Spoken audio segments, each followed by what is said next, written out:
That's a C thing, definitely. But in the meantime, we do have got the two groups that has been, getting quite a lot of teams in there. And in fact, Mirko, why don't you tell us a little bit more about Group A? Oh man, I am so excited to see Group A. We got the best team in the world, undefeated at the M6 World Championship. Also, we have Onyx PH, Flash, Liquid, SRG, and see you soon. Damn. Okay, so out of all 6 of them, which one are you specifically looking out for? Obviously, the best team in the world, undefeated at the M6 World Championship, undefeated in the qualifiers to get to the Challenge Finals. Big Turn Alpha. I didn't hear anything after, the best team, the best team in the world. All I can think about is Team Flash. Yes. Well, I think what Mirko said definitely doesn't apply. Well, everything else is completely subjective. Okay, we'll leave that subject to you then. Other than subjective, Group B, we also have quite some bit of a roster. Siddharth, tell us about this. Yep, indeed. On the side of Group B, we've got the other Onyx squad right here, ready to take up their throne once again alongside Falcon Esports and Team Falcons. That's gonna get a little confusing later on. As well as Evo's Holy, perhaps the most surprising team to make it this far. And of course, to close things out, are RQ Hoshi as well as Aurora. Alright, so we gotta have to set things straight, right? We've got 2 Falcons in here, right? We've got Team Falcon and Falcon Esports, right? So which one is the FCon and which one is the FAL?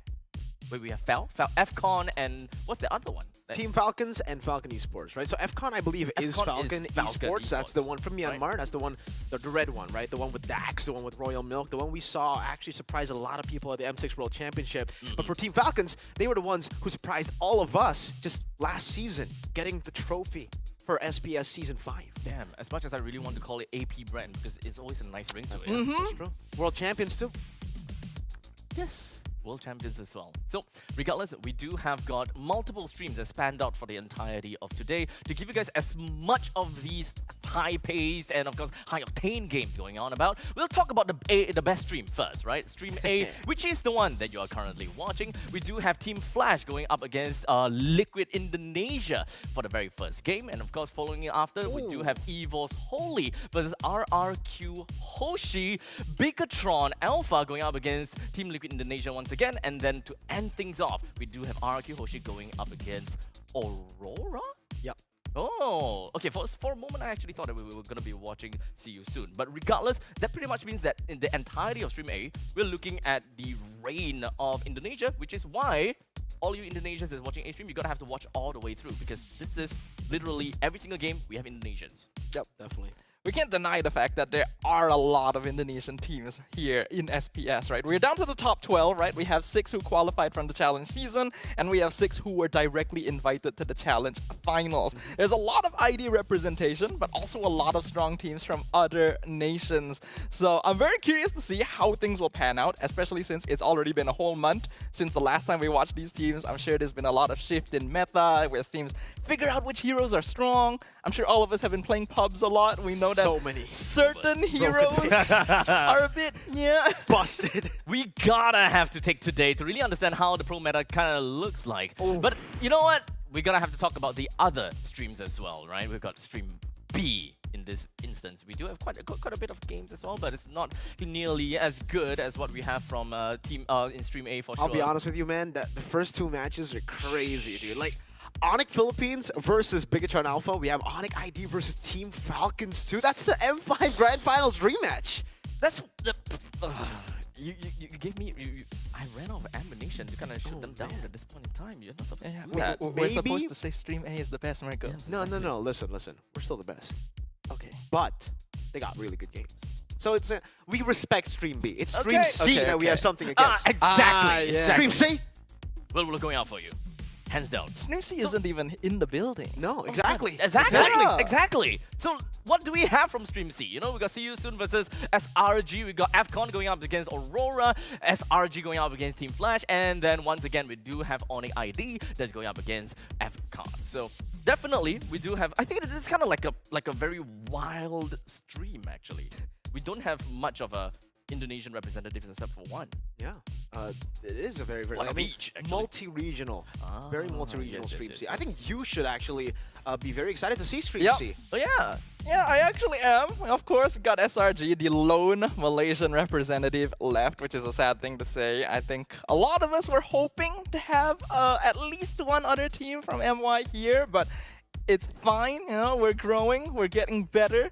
SRG is definitely a team I want to see now that, you know, they've just come off of being third place at the recent M Series, right? So they've got a lot to prove, they've got a lot of growing to do. I think all of these teams have a lot of growing to do because this is happening before the MPL season even begins. Oh yeah, with MPL season coming up very soon, I think that this is also going to be quite a testament as to what we are going to be expecting when it comes down to the heroes, what kind of meta is going to look like. But speaking of which, we also actually have like kind of patch in between of the group stage and just what happens after that. So that's kind of rough. But we'll talk about that next time because let's talk about the challenge final placements in season 5. We've got Team Falcons all the way at the top for first place, Team Liquid Philippines on second, and then we got SRG onto the third place previous season. So this is gonna be the surprise for every single one of you guys, right? Because Team Liquid Philippines actually got eliminated while Team Falcons and SRG were invited in. Liquid PH knocked out by what is this? It seems like Ego? Alter Ego in a 2-0 fashion. Yeah. Damn, what happened? I was watch partying that match too. It was honestly like first we gotta talk about Liquid PH versus RQ, right? Because that's where it started. That was the first bracket that Team Liquid PH were drawn in. And I would say it's just the level, the different level of play from Team Liquid PH. Previously, when we saw Team Liquid PH, it was Benny Hutzi in the gold lane, one of the best, you know, a legend in the gold lane. Now it's a new gold laner. Obviously, maybe they haven't really synchronized that well. The chemistry, they're still looking to, you know, figure things out a bit.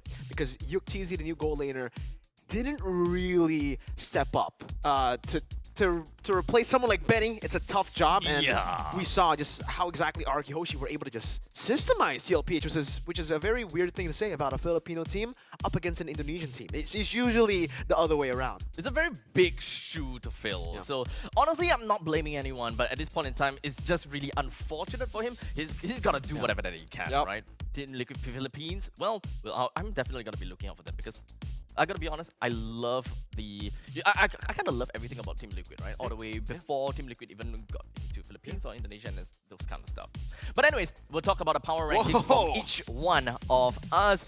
In no orders or sequence from first, second, and third is just the best 3 that we have in mind. At least for me, in Group A, I'm looking at SRG, Onyx PH, Liquid ID, and of course in Group B, we got Team Falcons, Araki Hoshi, and Aurora. Marco, don't you feel like there's something missing there? Don't you? Where's your representation, Abstract? Abstract. What is this? Where's your national pride? Look, there is a very fine balance I gotta have to look out for, and in fact, I have been very famously called the Jinx in Singapore as well. Whenever I'm wearing someone's a team's jersey, that team just doesn't do well. So are you saying that SRG, Onyx PH, Liquid, Falcons, Araki Hoshi, and Aurora are all going to be cursed by you? Absolutely not. I mean, what are we talking about? Mirko, though, let's take a look at his power rankings, shall we? Group A, Bigatron Alpha, Onyx PH, and Liquid ID, while Group B, Team Falcons, Evils Holy, and Onyx Esports. Very conveniently, so many Indonesian teams. Yeah, you know, I think a lot of Indonesian teams qualified here, and I think most of them have shown their quality, right? Team Liquid ID, obviously grand finalists in the M6 World Championship. Onyx PH, one of the best teams in the world, and the best team in the world right there, undefeated at the M6 World Championship. Bigatron Alpha. Anyways, Group B, Team Falcons. I still really rate Team Falcons. I'm a big fan of Team Falcons. This is also the AP brand lineup, by the way, if you guys are thinking, you know, what lineup is this? Yeah, it's the AP brand lineup. So they still have Super Marco, it's Ogwen, it's Flap TZ. I personally thought they would be the ones to go over to M6 and qualify too. But here with Evo's Holy getting key in, I think he might be the key to getting top 3 in the group. Great pun we see there. Yeah, I think we've had a lot of surprises, right? In the MLBB ecosystem recently, a lot of new teams popping up. I think TLID and Onyx being big surprises in the previous M series as well. Yep. But I'm gonna be sticking to the basics, right? Yes, Here are yes. my power rankings. Obviously, I'm gonna put SRG up there. Then we have Onyx, we have Liquid. It's pretty obvious, right? Grand Finals, M series. There's a reason that they are here. The fact that they're all in one group is a crime, but it is fine. Then in Group B, we have Team Falcons, we have RRQ, as well as Aurora. And I do have a little bit of bias actually recently for RRQ. I actually think that this is a team that can become very strong. They've got like new names with some experience, but really looking for that synergy. And I just generally like the way they approach the game. Okay, now of course, before I jump on to the next part of the segment, right? Mirko, Yeah. how many times have you said that one line, best team in the world, blah, blah, blah, because you said it with great finesse? I think it's production's job right now to keep a counter of that, you know? How many best team in the world, how many Bigaturn Alpha mentions, because it's a lot. Yeah, we'll probably have like production put on a ticker Maybe. somewhere. I don't know how that's going to be done. But regardless, I want to talk about new hero. Lucas, because there's a lot of things that is definitely going to be new. New meta, new changes to items, new heroes. Lucas is coming in, and I believe that this is the very first time that we'll be able to see Lucas being played on a LAN setting, right? So, what do you guys have got to say about Lucas? I'm excited to see Lucas. I think we got a lot of surprises in the qualifier stage here towards the challenge finals. That was Lord JM, or better known as JM Pinkman now, on the Valentina, one of the ways to actually counter the Lucas. And even though Lucas has found a lot of wins, it has also been quite easily counterable, right? We've seen so many ways to counter it. Here's another good way to counter it. Other than the Valentina, it's the Phobius. There should be another clip of a CC coming in, and that's usually always what's banned out when you pick up the Lucas. So even though Lucas is great, I don't think we'll see it as a first pick prio. It's more likely going to be maybe last pick in the red side, where you can actually just pick it up and then ban out a lot of the counter picks like the Phobius and the CC, or a pick that you see after you see an XP lane picked up that is not a counter on the enemy team. Yeah, I agree with Mirko. I think Lucas is a solid hero overall, but he's definitely not top meta pick material. He does a lot of good things. I think he sits in a very comfortable midpoint between full tank EXP laners and straight up damage EXP laners, which allows him to fulfill a niche that we actually don't see a lot of in the current meta, since there's a lot of priority for tank EXP lane now that we're playing assassins in the jungle again. So because of that, we will more likely see Lucas in the second phase of drafts, unless like the opponent just shows EXP lane really early. Now, in simple phrases, right? What do you think and what do you consider to be Lucas's identity? Like, is he more of a bruiser? Is he more damage dealer, or just straight out just tank and be annoying? He's a brawler, man. I think he really likes to brawl out, the sustain is there with the ultimate, the damage is there with the ultimate, the tankiness is there in your build, because it scales off of, your tankiness. So I would say he just loves to brawl. He loves being in the center of the team fights, just taking a lot of damage and also putting back or dishing out enough damage to supplement what the team needs in the turtle fights. Yeah, I think so as well. I think Lucas, when he first released, when I first watched the Hero Spotlight, I immediately thought his Beast Form's first skill was kind of dumb. And I still stand by that, but it's balanced out by the fact that he's just not nearly as tanky as like Hylos or Gatot or those sort of things. Thank God he isn't. So you have to build like Thunderbelt with Vengeance like that. And teams are definitely starting to figure out what the build is, but let's see what else is gonna come up. Indeed. So we're gonna take a very short break, and only after that then we'll be bringing you guys the very first game of today, and that is going to be Team Flash versus Liquid Indonesia. So don't go anywhere too far. We'll be back with you guys in a jiffy.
get wave, let's get lit, let's get high, let's come have it. Let's get burst, let's get mash, let's buy a bottle and splash that cash. Guess what? It's time for action. You're feeling fine, main attraction. Pure vibes, not satisfaction. Feel the baseline, chemical reaction.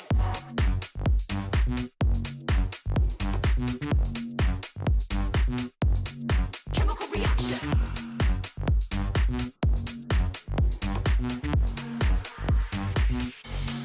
Chemical reaction.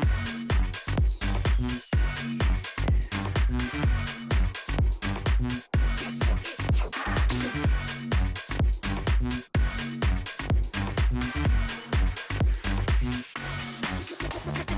Come, let's have it. Bad boy rhythm. Come, let's have it. Bad girl style. Okay, all eyes on you. Come, let's have it. It's time to get wild. Come, let's have it. Bad boy rhythm. Come, let's have it. Bad girl style. Okay, all eyes on you. Come, let's have it. It's time to get wild.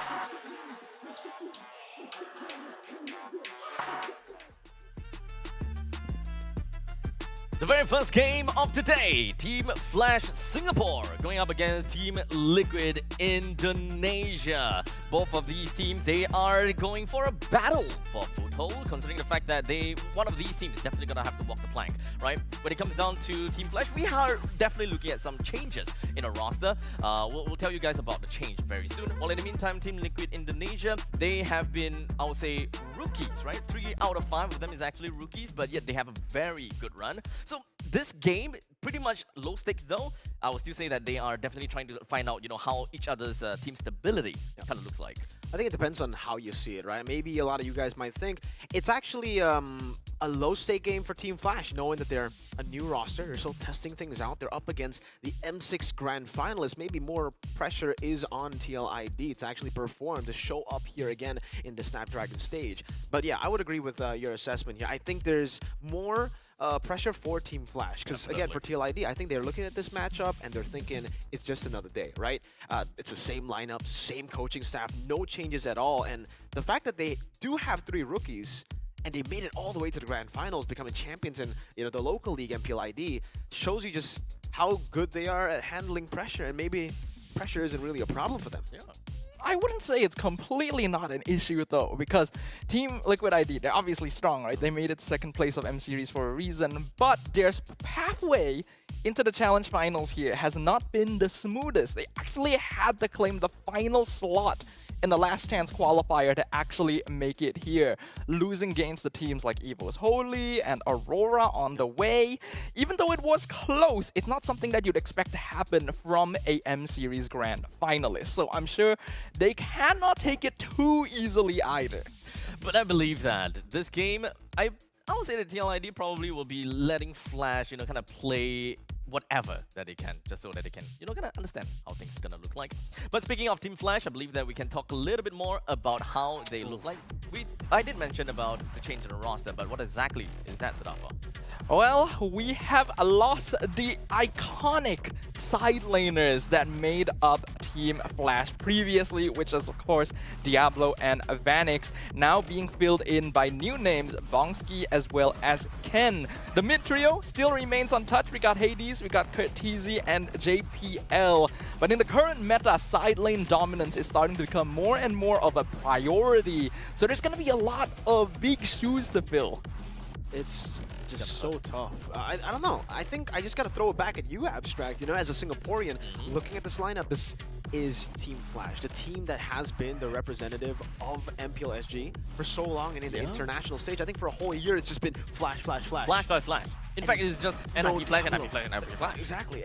With Diablo not being in the lineup, with Vanix not being in the lineup, Dang. I mean, what do you think? It's definitely a very difficult pill to swallow, right? With both Ken and Bonsky still relatively inexperienced. The only thing that I can definitely look out for is the roaming trio, especially since they're going up against an Indonesian team. Indonesian teams are generally very, very strong in the early game, super brawly. So it really just boils down to these 3 who are a lot more experienced to kind of hold the reins of the game and hope that they'll be able to, stay strong. It's crazy how they lost 2 big things. Yeah. The NIP and the D. The NIP and the D. The NIP, It's the from NIP Flash. We used Diablo. to have a double devil, Yeah, right? yeah. The double Yeah, of devil, Hades and Diablo. Yeah. Now we lost the Diablo. So it's just a single D, And then the ninjas in pajamas. and the NIP is gone as well. The NIP is gone, the D is gone. Oh man. It's a big loss. It's you a know? I very think a big lot of us would feel it like internally when something like that happens. Well, we also do have got Team Flash that is pretty much returning for redemption, I guess. You know, they finished 5th/6th in the last season challenge finals, falling during the playoffs. Now, the question is if whether they will be able to make it through to the later parts of the challenge finals this time. It is a good question, because previously, like the old lineup with Diablo and Vanix was probably one of the strongest lineups that Singapore has ever seen, and we really saw that impact on the international stage. And now they've lost core components of that. NIP Flash were known as the dream team. It's very similar to SRG, right? They've got everyone together. We've got the strongest EXP laner, strongest jungler, strongest gold laner, strongest literally everything. And unfortunately, we lost 2 of the strongest. It's the all-star SG team, you know. I think for the longest time, again, Team Flash have been a dominant team. Everybody kind of knows that MPL SG, it'll just be Team Flash. Yeah. To a point where, is it safe to say that SG is the Flash server? You know how, we have the easy server, brawl server, boring server. Are you the Flash server? It can go both ways, I suppose. It can be end the game in a flash, either in a good way or a bad way. We'll see how that is gonna work out in this game, I suppose. Maybe we'll see how. Okay. But Team Liquid Indonesia. Let's talk about them, Mirko. You have the most amount of experience and, of course, most amount of time with them. Tell me more about them. Hey, let's welcome them. Liquid ID, the Cavalry, the Young Stallions, Aran, Fabian, Yehezkiel, Witty, and Aaron Shiki here deployed today. Still no signs of Kabuki, even though he is in the lineup. Every time I see this lineup, it's just still shocking to me how Yehezkiel and Aran are the only 2 members with previous MPL experience. Every other member MDL, right? they didn't even make it to the MDL playoffs. They've never made it to the MDL playoffs. Aaron, Witty, and Fabian. Damn! Wait. So you're telling me they didn't make it to MDL playoffs, No. but they went through to MPL Playoffs and won MPL ID Season 14 and got to the grand finals of the World Championship. What the heck? I think that's an appropriate reaction. Yeah. Like, Team Liquid ID is definitely on a dream run that many teams could only hope for. And they have come so far, right? From having a majority rookie squad with literally 0 MPL experience to becoming the 2nd strongest team in the world at M Series. Let's have a quick little recap when it comes down to Yehezkiel. Is Yehezkiel? Yehezkiel, right? In the challenge season, he did manage to get a total amount of MVPs, and that is 10, which is the most at this point in time, and the most unique heroes used, which is total of 8. So what are the, what are some of these heroes that Yehezkiel usually goes for? He really likes to go for these very unique picks like the Xavier. I think even in the M6 World Championship, if you recall the matchup against Aurora, that was the elimination match 1-2 bracket at the Swiss stage. He pulled up the Savior. He also pulled up the Novaria a couple of times here and there. So a lot of very long-range picks that is silent but deadly. That's why Mr. Leo and Renmar gave him the moniker of the Ghost of Jakarta. You don't notice him, and then all of a sudden you see the stats. He's accumulated the most MVPs. So he kind of plays pretty well, especially since he likes to get heroes that are, high ground heroes. In fact, Yehezkiel does have the Fasa portrait on him. I would suggest that is one of his most played heroes. That's a signature. That's a signature. Now, of course, let's take a look at the draft picks and just understand a little bit of statistics, right? From the blue side and red side is relatively similar. In fact, when it comes down to team statistics on heroes played, in fact, most bans and those kind of stuff seems very typical and normal, but most picked is something that I always love to talk about. I think we can move over towards the jungle now. We've been hyping up Yehezkiel, but the main man for TLID for the most part, especially when you get the early game, has got to be Fabian. When he gets his hands on the Alpha, when he gets his hands on the Suyo, or a lot of the assassins that you see banned out here, the Joy, the Fanny especially. He can take control of the game and technically solo carry in a lot of instances. You can definitely see just a shift of Team Liquid ID's playstyle. It used to be just very assassin-centric. Get Fabian on the Ling, get Fabian on the Fanny, get Fabian on the Joy, to now more of a, let's snowball with the team. Let's go for the turtle fights and battle it out. Because initially, they started off as a team that would be they would sacrifice a lot of turtles. I would have assumed that they would want to play for the turtle, considering that they're more like early game kind of thing. Now they're like that. Before Now they they're weren't. like that. And Fabian is one of those rookies as well, right? Damn, what are those? What are they? I think a lot of rookies have Monsters. just been showing up, right? Yeah. I think last year we had a big injection of just junglers starting to pick up the pace, especially since Assassin started being introduced again. But we've got some slightly different predictions right here on the board with both me and Mirko. We obviously are going to predict second strongest team in the world. How about you, Abstract?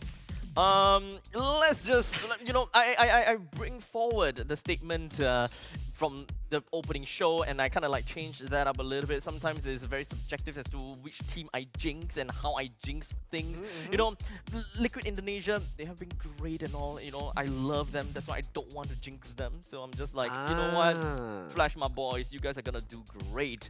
And in the event that they actually does great, I called it.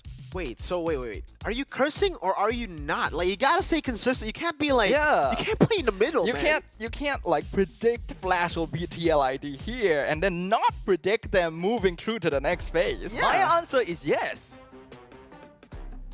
Okay. I don't think that was on the multiple choice. No. Hey, at this point in time, everything is just a yes.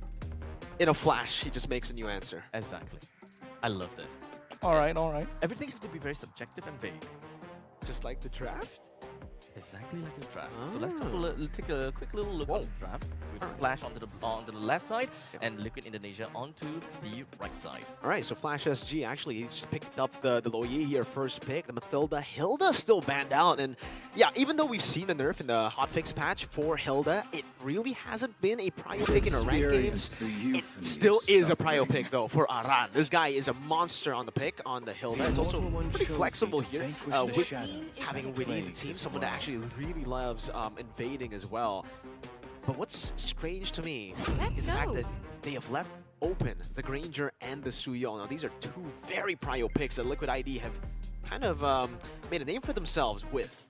Yeah, I think nowadays with teams realizing that there's just way too many meta heroes for you to possibly ban out all of them, letting through the heroes that you feel like you can counter is a very viable strategy. In fact, I think that's precisely why, despite a super high ban rate, Fanny actually has a pretty low win rate throughout the challenge season because you specifically draft against this.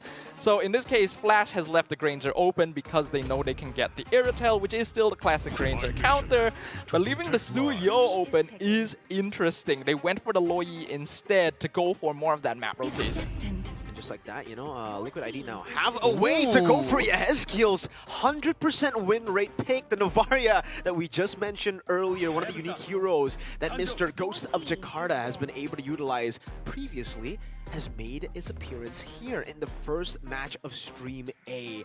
And this is a combo that we have seen before. Long range, plus, you know, that hitbox enhancer with the Astral Echo, plus Granger. Yep. The Astral Echo buffing up the hitbox so that Def Sonata is able to land a lot more easily. In fact, we do see the Granger combo with Artillery Mage very, very often. Though it usually is the Sicilian just to make sure that you will never ever lose the late game if your opponent isn't able to end the game early enough. Going for this though does mean they need a really solid front line. And that's something that they lack right now. I think it should still be good, though, for Team Liquid ID. They have a lot of different frontliners that they can still utilize for Witty and for Aran. I think the big question has got to be Witty here, because usually he would just go for the Carmilla in a position like this, but instead they don't go for tanky. Rather, they go for extra damage. Maybe, you know, the strategy right here for Liquid is the best defense is offense. They might want to just delete their opponents before the opponents try to delete them. Well, Jawhead does love going up against these bulky, slower front lines, so being able to toss the high-lows away from the rest of Flash should enable Liquid to get pickoffs more easily, especially when comboed together with something like the Suyo. But they really do lack AoE right now to deal with potential big diversion plays coming out of Flash. I think a hero that we all need to ask about is that Badang.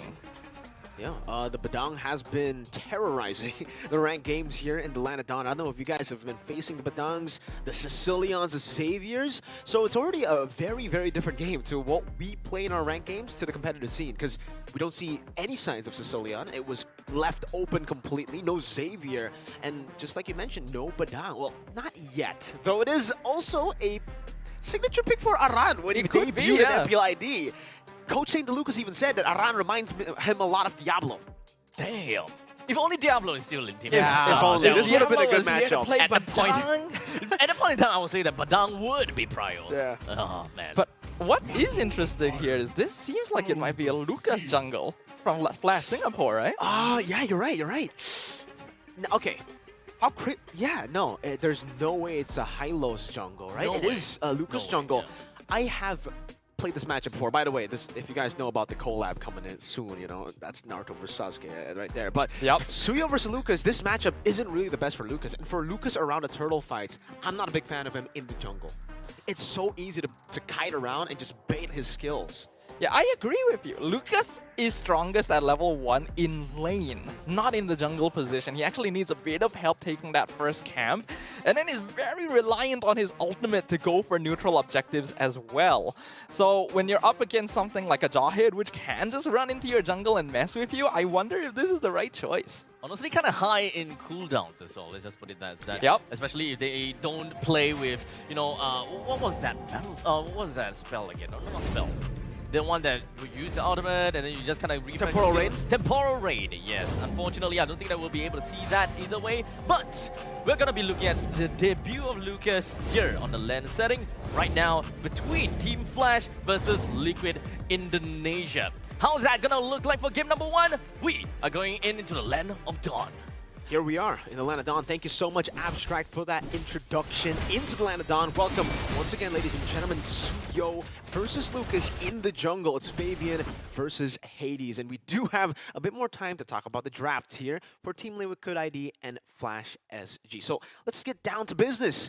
I think for Liquid, I don't know. It looks like a very early game dependent composition. They need to win the early game. They need to look for the snowball. And if they don't, yes, they can still play for the late game in a way with the Granger and the Novaria, but it's not really the best option for them. There are so many angles of attack with the lower Yi, so that front to back is going to be compromised a bit. And the late game is really good for Flash SG2. They have Irithel. Yeah, the thing is, I agree with you in the sense that Team Liquid ideally wants to be able to get early kills, right? When you have a Jawhead roam, we already saw him helping out the Suyo, clearing the jungle as fast as possible. I'm expecting them to go for a bit of an invade, but I actually don't think it's something they depend on. When you have the Granger, when you have the Novaria, you can 100% rely on your late game scaling. As long as you're not too far behind early game, you actually don't need to have too much to worry about. I actually feel like it's a Flash that really needs to win the early to mid, because Irithel, yes, late game damage is pretty good, but not nearly scaling to match Granger. And when you look at the rest of their heroes, right, Phoveus, Lucas, they're gonna drop off once you reach the full item builds. And so I think the timer's on them. Yeah, I don't know. I think it's very debatable here, right? Because the big problem for the side of Team Liquid ID, especially once we get into the mid game, maybe even the late game, is the fact that, yes, Hylos is going to fall off a bit. Lucas, Phoveus are all going to be falling off in terms of damage, but they can take all the damage, I would say, the Team Liquid ID will be trying to dish out to them. Maybe the pickoff game will be great from Witty. You know, we do have now the new Smart Missile change with the Jawhead. You can shred a lot of the physical defense, but that's only onto one member. You deal with the Hylos, the Phoveus will come in, the Lucas will come in. On top of that, Irithel, I would say, has the better way in the late game here to deal damage towards a lot of the members of Liquid ID, just because the composition synergizes with each other really well. It's a full dive, and the front line will be distracting that front to back. There's so many ways to compromise the very straight front to back of Team Liquid ID. I think because of this, Team Flash has the advantage, right? Earlier on in the game, they're going to be so much better at straight-up man-fighting. Team Liquid has the harder composition to pull off here in general, because they need to make things happen. They gotta achieve certain conditions, they gotta split up Flash. Witty is good at picking off JPL, but he needs that backup to be able to fulfill that. So it depends on whether Team Liquid wants to go all out early, or if they want to Ang bagong Tang Fruit Plus. May real fruity taste na naturally sweetened with stevia plant extracts. Try now! Hold back and wait for Yehezkiel and Aaron Shiki. Thanks for the patience, ladies and gentlemen. We're back in the Land of Dawn here after that pause. Resumed back in for the action of Flash SG versus Team Liquid ID. We get to take a look at the player emblem here. It's the Festival of Blood and the agility with the Brave Smite for the Phobias. Nothing really out of the ordinary. It's just a bit more defensive for JPL there on the high-low. So no mobility, just going to rely on the Glorious Pathway. It'll be the firmness plus tenacity. And all the lanes seem to be just very, very safe, right? The Granger Earthal lane, no trades happening. It's just a farming lane. Same goes for up top. Ken, even though, you know, this is his debut on the international stage, I believe, he's got to be careful of Aran. That Aran is a cheeky one. Aran is a very cheeky one. Oh, hold on. Witty going to be able to get the throw onto JPL. Aran is there, but not quite enough damage yet since they have a mid Novaria. So JPL, not going to need to worry about that for now. Okay. Straight rotation into the mid lane. This is what we have been seeing. Why Aran? Yep, that's going to be a two-man taunt into the ejector. Curtisi picked off straight away. First blood for Fabian. And they're going to continue it on. Avatar the Guardian dodged by Flash, but they've already lost their mid lane. And a beautiful snipe from Fabian. Once again, the double kill for the Usurper. Now being chased down by Hades. Gonna get that kill. Ejector, though, throws the beast into the tower. Takes him down, and Witty is not quite done. He wants his own double kill. That's a 4-1 scoreline. Team Liquid ID straight off the bat utilizing this early game in the composition. Witty's already looking for more. Bongski's got to be careful. Bongski going to just barely be able to run away, but had to use his battle spell as well, just to make sure that Witty wouldn't be able to get on top of him. It was just super disconnected too from Flash SG. It definitely felt like, you know, Ken wanted to go in, a few of them wanted to kite back and play for Turtle. And then at the end of it all, you saw Hades just go in solo practically.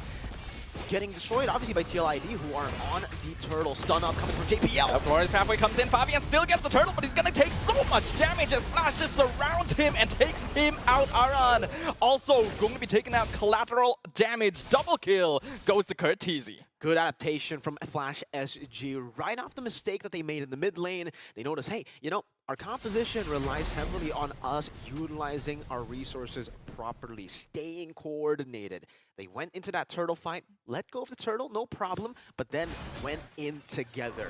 Hades on that ultimate, he needs to be clinical with it. Remember, if if your ultimate gets baited out, if you use it a bit too early in these fights, it's very easy to kite away from. Yeah, the cooldown is fairly long, and you need to be able to hit those conditions that actually activate it in the first place. That's why you already mentioned things, but Glorious Pathway used by JPL. Witty gonna be cut off by the Phobias, but Ken gets tossed into the tower. Witty will go down. Will he be able to find Ken in return? The answer is yes. The kill going over the Yehezkiel as Fabian comes in from the flank and picks off JPL as well. The classic brawl from the Brawl server. Team Liquid ID continuously just fighting Flash SG, but it's actually, you know, responded over by Flash SG really well too. They haven't really fallen off too hard. Yeah, there's a 1,000 gold lead obviously from the mistake in the mid lane. But so far, I'd say it's still not the worst for Flash SG. They picked up 4 kills on the board. They have kind of stopped the full snowball from this jawhead composition of Team Liquid ID, and they should still be able to wait and rely on that mid-game power spike to maybe turn things around a bit. Yeah, they really need to depend on that mid-game power spike, actually, because even though Flash has managed to stop the full-out snowball from Witty's setup, Liquid being ahead in farm this early on is actually not ideal, since we've already mentioned that Flash has the bulkier lineup, able to man-fight better, so they need to be able to find that lead back. Otherwise, Aaron Shiki, Yehezkiel, both haven't died yet. They're farming up a storm.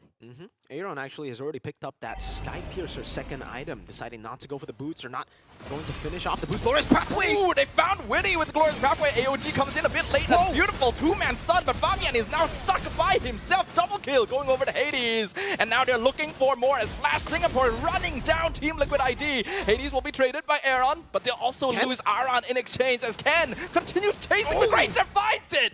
With that final chase, trades his life for the enemy gold lane, and that is going going to be worth it for Flash Singapore. 3 for 2 inside of the turret. Ken was able to dive in, giving so much space now to Bongski to pick up the turtle, or the turret rather, in the bottom lane. Turret number 1 going to the hands of Flash SG. And for Team Liquid ID, that early game snowball that they need to look for, it's looking kind of weird now. It's looking kind of shaky. They weren't even able to go for a trade up top. Yehezkiel pushed it in, shoved the wave in, but it wasn't able to take the turret. No ID though, still holding the control over the turtle. That's JPL with the Glorious Pathway again. Aran taking some damage. They're focusing the guitar. He's taking a lot of damage, actually. Does he have his ultimate? Not going to be able to use it in time as he gets bursted down. Unstoppable for Curtizi. Damage on the Lucas, doing a lot in the back line as now JPL going to be trading places with Ken. He's jumping straight into Team Liquid, trying to distract Fabian. Fabian gets the kill. Who gets the turtle? Looks like it's Hades as Flash Singapore secures another neutral objective. The stray dispersion from Curtizi takes Flavor Fave out around that turtle pit. Well played. The poke, the damage. You could see it from Flash SG. And this is what we were talking about, that mid-game finally starting the show for Flash SG. The damage together with the sustain that this composition has. Liquid ID will have to be clinical with how they actually decide on targets. Who do they need to target first? And they gotta get the target down quick. Yeah, they got 4 kills in the mid lane at the start of the game because they removed Curtizi straight away. That's like the majority of Flash's team fight damage. But ever since then, Flash have already learned they're not positioning themselves dangerously. They're making sure they're able to use their straight up frontline bulk. Ejector on JPL, but he goes for the stun on Witty. Ken gonna chase. The Team Liquid just doesn't have the damage yet. Not yet. They really have to wait up a bit more for some items here. The Melfic Roar done already. Bongsi walking up onto Avon. Shake with the heavy crossbow. Ooh, the hot lands! Ejector finds the Irritel as Bongski is punished for his overextension. Oh! Right as we were talking about, you know, a few of these transfers for Flash SG, no longer with Vanix, the old reliable, super safe gold lane, we get a complete opposite, I would say. Bongski has been very aggressive, farming really well, but the heavy crossbow forward into Aaron, a bit too ambitious, and he gets punished for it. This leaves a lot of tempo on the map for Team Liquid ID to gain back control.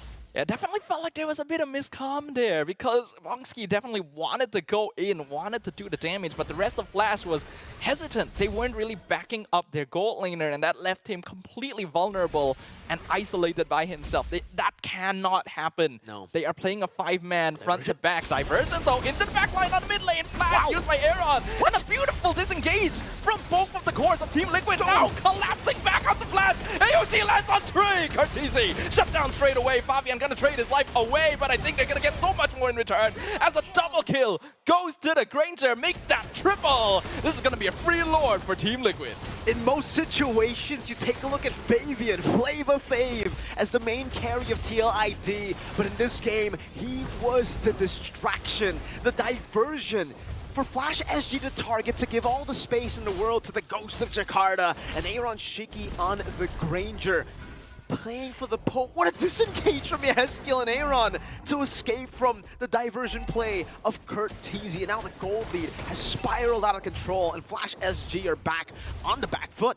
Yehezkiel plays a good amount of Lo Yi himself. That was basically don't quote the ancient text to me, boy. I was there when they were written.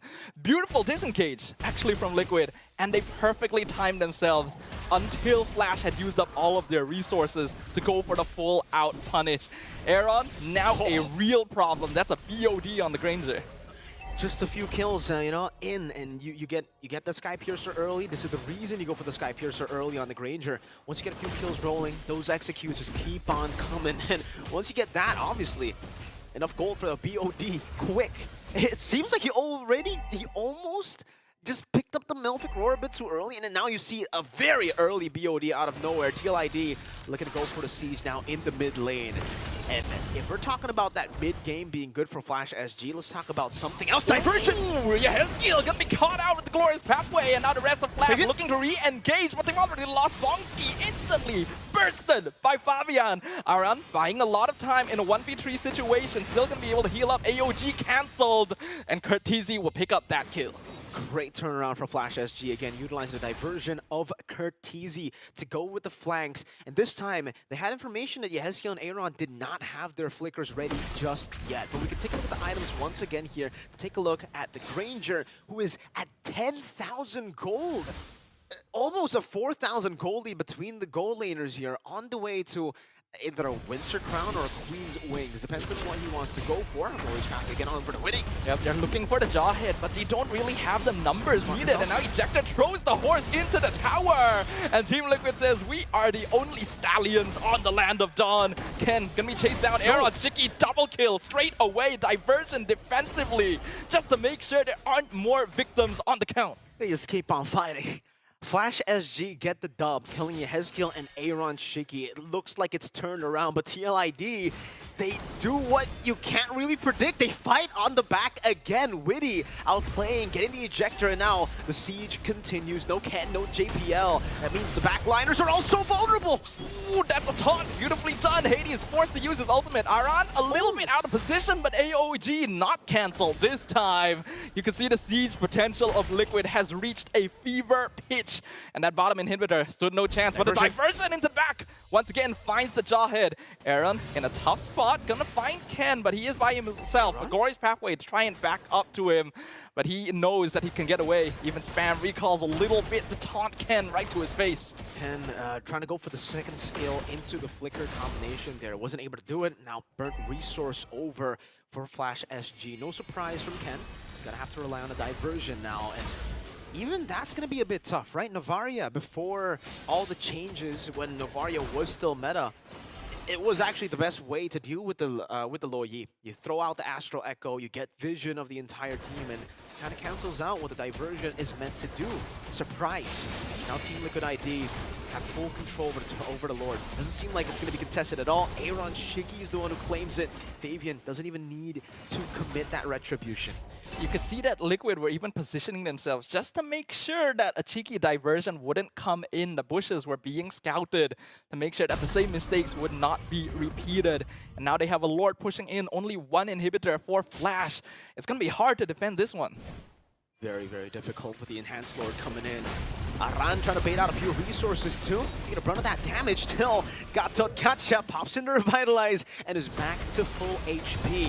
AOG! Now, diversion into the back, but is it too late? Glorious Pathway not able to follow up as Ken is immediately bursted. Fabian, the next target though, as Hades will pick up his own killing spree. Lord on top of the crystal. Aaron Shiki in the backline. Hades jumping the Granger, doing so much damage. Winter Crown comes out. Aran is gone. And I'm not sure if Aaron can get away. He loses immortalities, goes for the item swap, but it is not enough, as the rest of Liquid just do not have the bulk needed to save him.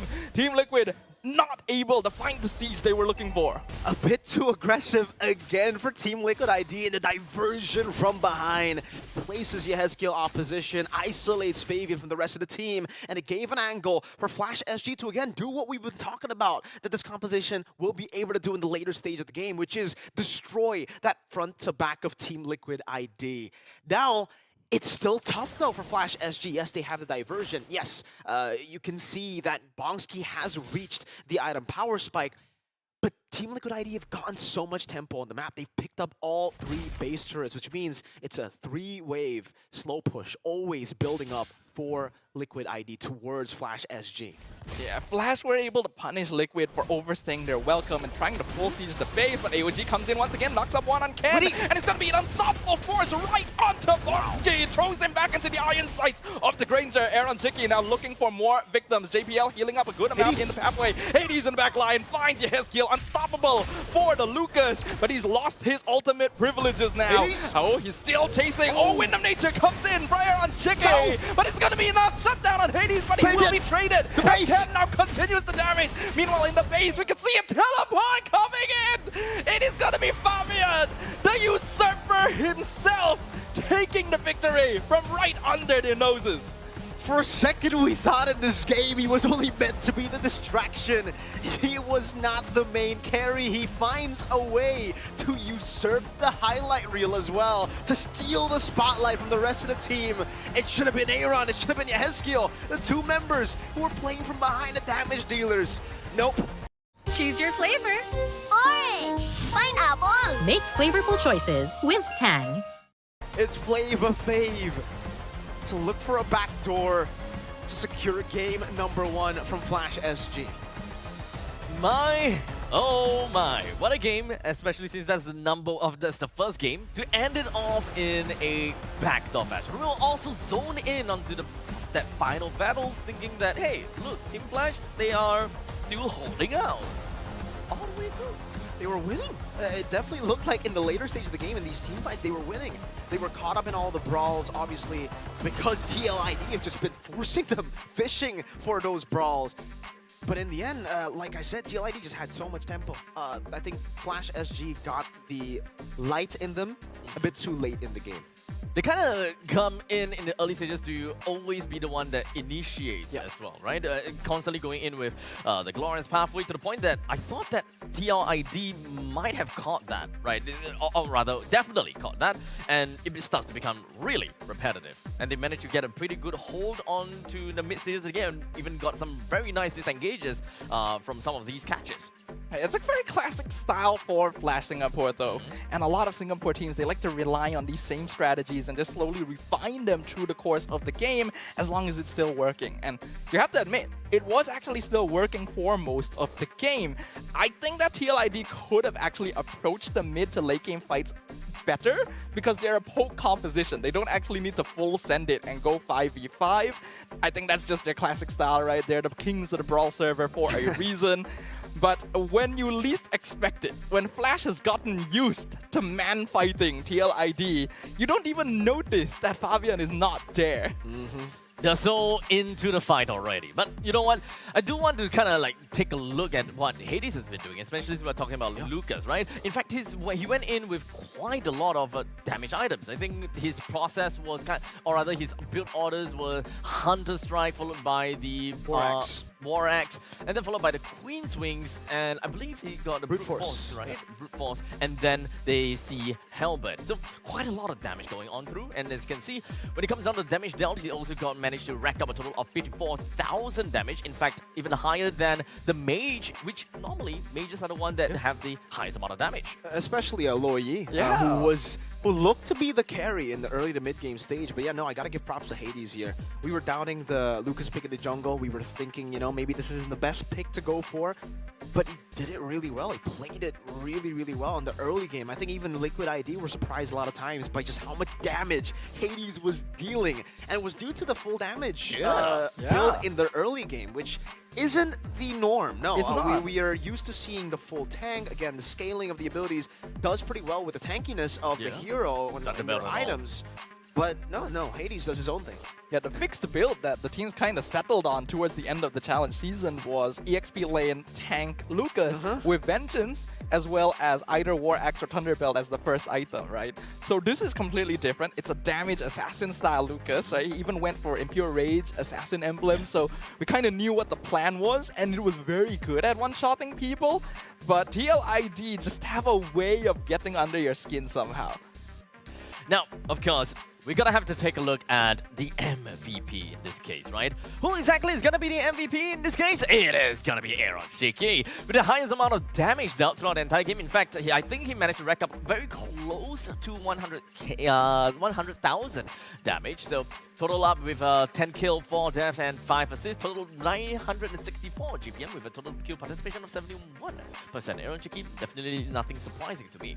Yeah, you know, at M6, we gave him the moniker of the Untouchable. The Untouchable. I think he was he was touched in this game. You know, 10 and 4. 4 times he died here. But maybe it's time for a new moniker. Maybe it's time for him to just be the crazy one, the local one, man. On the Granger, dashing forward. It looks like he was playing an Aerithal more than a Granger in this game. I think Aaron Shiki started to realize the weight of the moniker of Untouchable, right? You can only get so far if you're constantly thinking about your KDA. So let's switch that up. Let's use that moniker. Let's tell the opponent, hey, I'm right here. You can touch me all you want, but the rest of my team is right behind you, and they're gonna touch you even harder. Very, very inappropriately. Let's touch him. That's the dispersion, the rotation, the stuns in-game, chat. Exactly. That's what we are talking about, right? Yeah. It's kind of tough. Let's be honest here. You're going up against an Irithel who is on a Panther? Panther, right? Is it? Is it a panther? Is it a panther? I think it's a panther. I want like this. Depends on the skin. It really depends on the skin. Yeah. Sometimes it's a motorbike. Motorbike. I mean, Yeah. you can just call the motorbike a panther, right? That's the name of the motorbike. Maybe. It should be a brand. It could be. It sounds cool, huh? Yeah. Yeah. And we also do have got a horse that literally just runs right at you. It's a pony, as some people like to call it, and perhaps even a free teleportation coming from Kurtisi. In fact, Kurtisi did manage to play a pretty nice Luo Yi throughout this entire game, if I may say. Definitely. I think we can see here again, right? That was a fight in the mid lane that turned everything around. And I think that was set up earlier, right before that, when Bongski walked up with the heavy crossbow very ambitiously trying to pick up the Granger.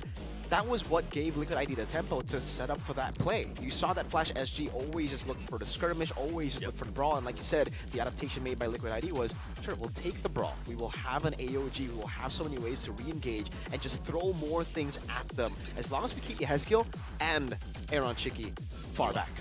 Yeah, the thing that separates Liquid ID from a lot of other teams is that, on paper, you should not do that. You have a Novaria, you have a Granger, you just whittle down from afar and then only take the fight when the opponent is low. But no, they just decide, we're gonna man fight you, does not matter.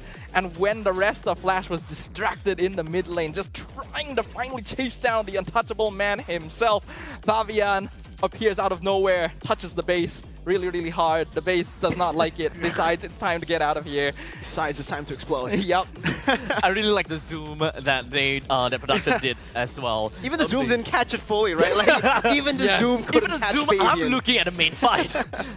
And we went through that already. We already know that there's like that backdoor going on, and I'm still watching the big fight in middle lane, despite the zoom. Like, thanks. G. Fabian. Again, just classic Fabian things. This is what he likes to do, even in MPL ID. You know, earlier on, this was the style that Team Liquid ID really liked to play with, which is it's basically diversions everywhere on the map to get the macro control. They have found that. They have found a new playstyle, and they've implemented the old one together with the new. It honestly is terrifying, because if they're able to combine both of these playstyles, Team Liquid is going to become even stronger than they were at the recent M series. The fact that they were able to out-diversion a Luo Yi is already a clear sign of their growth. So maybe we'll be able to find out if whether there's more growth coming in for both of these teams. In fact, I'm just looking out for my Flash boys. Hopefully they will be able to come back stronger for game number 2. But in the meantime, we're gonna go off for a very short break, and once we're back, we'll give you guys game number 2.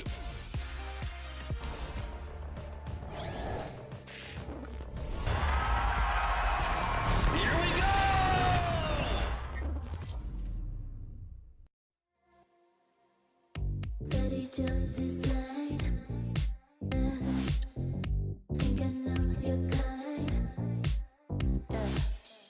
Steady jump design. Think I know your kind. Steady jump design. Think I know your kind. I'm about to break another code now. Pretty in disguise. Bugging up your life. This is my syntax. 3, 2, 1, deploy. XOX cutthroat code. Run it again.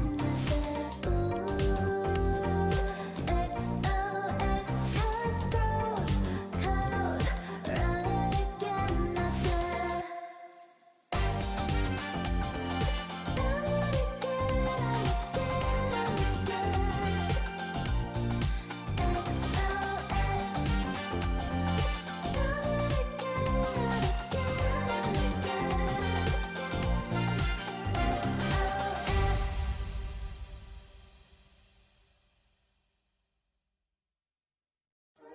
You waited all night for me to come back. Why'd you think that it's not alright? Told you that I'm not that type. Didn't mean to get you so excited. Tried to tell you not to fall in love. Why you always hit me uninvited? Just hoping you would get the picture. I've had enough. Now it's time for me to turn around. Thought you knew what this was.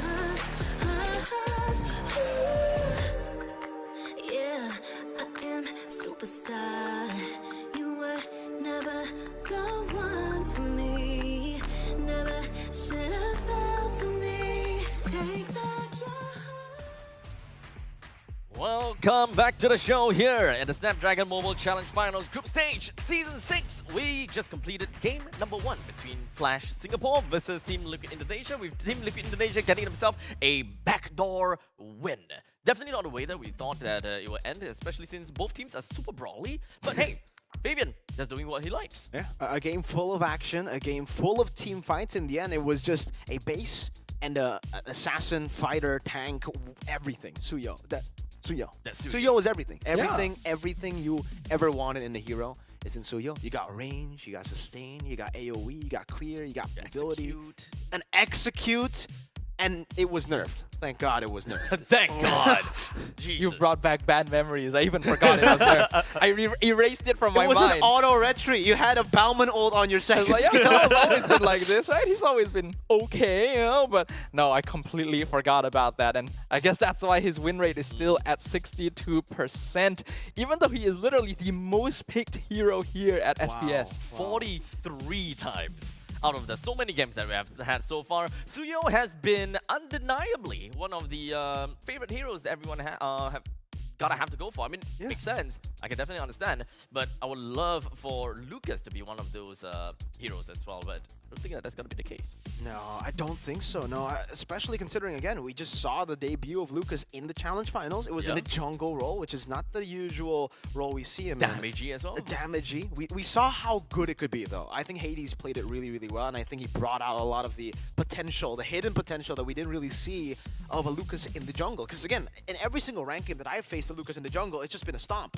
And it's not a good stomp for Lucas. You know, the Lucas gets stomped. Yeah, it's hard. It's nice to see a damaged Lucas, and I love that it was actually pulled off fairly well, but there are still definitely a lot of cons to it, which make it so that that's not usually where you would put the hero, right? It's very all in. Once you go in, once you get that execute, how do you get out, right? And you're not tanky the same way too. But you can see how it's just very hard, even the conditions, to pick the Lucas jungle. Because once they pick up the Lucas jungle, they got to pick up a counter. They got to pick up the Phoveus away. Because Aran can play the Phoveus too. It was still up for grabs. And now, you actually do see the Phoveus get banned out by Liquid ID, which means there might be an angle to go for a Lucas in the XP, but I would say even the Joy... No, okay, it was banned out. All right. Good setup, though, with the Phoveus ban for the Joy. Granger should still probably be the first pick here for Liquid ID. Yeah, I was wondering if they would pick the Granger or the Loyi in this case, just to play Flash at their own game, but Granger going to be the pick. And Flash instantly locks in the Hilda and Loyi. They banned the Hilda themselves in game number 1. New Garnier Vitamin C Serum Cleanser gently cleanses for brighter skin in one wash. There's so much respect from Flash SG towards Liquid ID with the Hilda. It was banned and now it's picked away, but I really feel like they should have just played their game here. Maybe pick up a Suyo, a jungle that does well against the Hilda anyways, you know? Because Liquid ID now, I was thinking about a possible Mathilda Alpha combination to deal with the Hilda, but they just go with the Suyo plus Novaria again. This time, it won't really be as scary with a Hilda jumping in, but okay, Lucas still Flash SG. Want to double down on the Lucas jungle? It's not a bad time to pick a Lucas because at the hero that you pick in this slot, you can immediately ban counters to it, right? So if this is not a jungle Lucas, maybe they put it in EXP this time, then they can get rid of heroes like the CC or the Valentina, which we sometimes see people go just to cheese out the hero. But do we think Hilda is still a good roamer?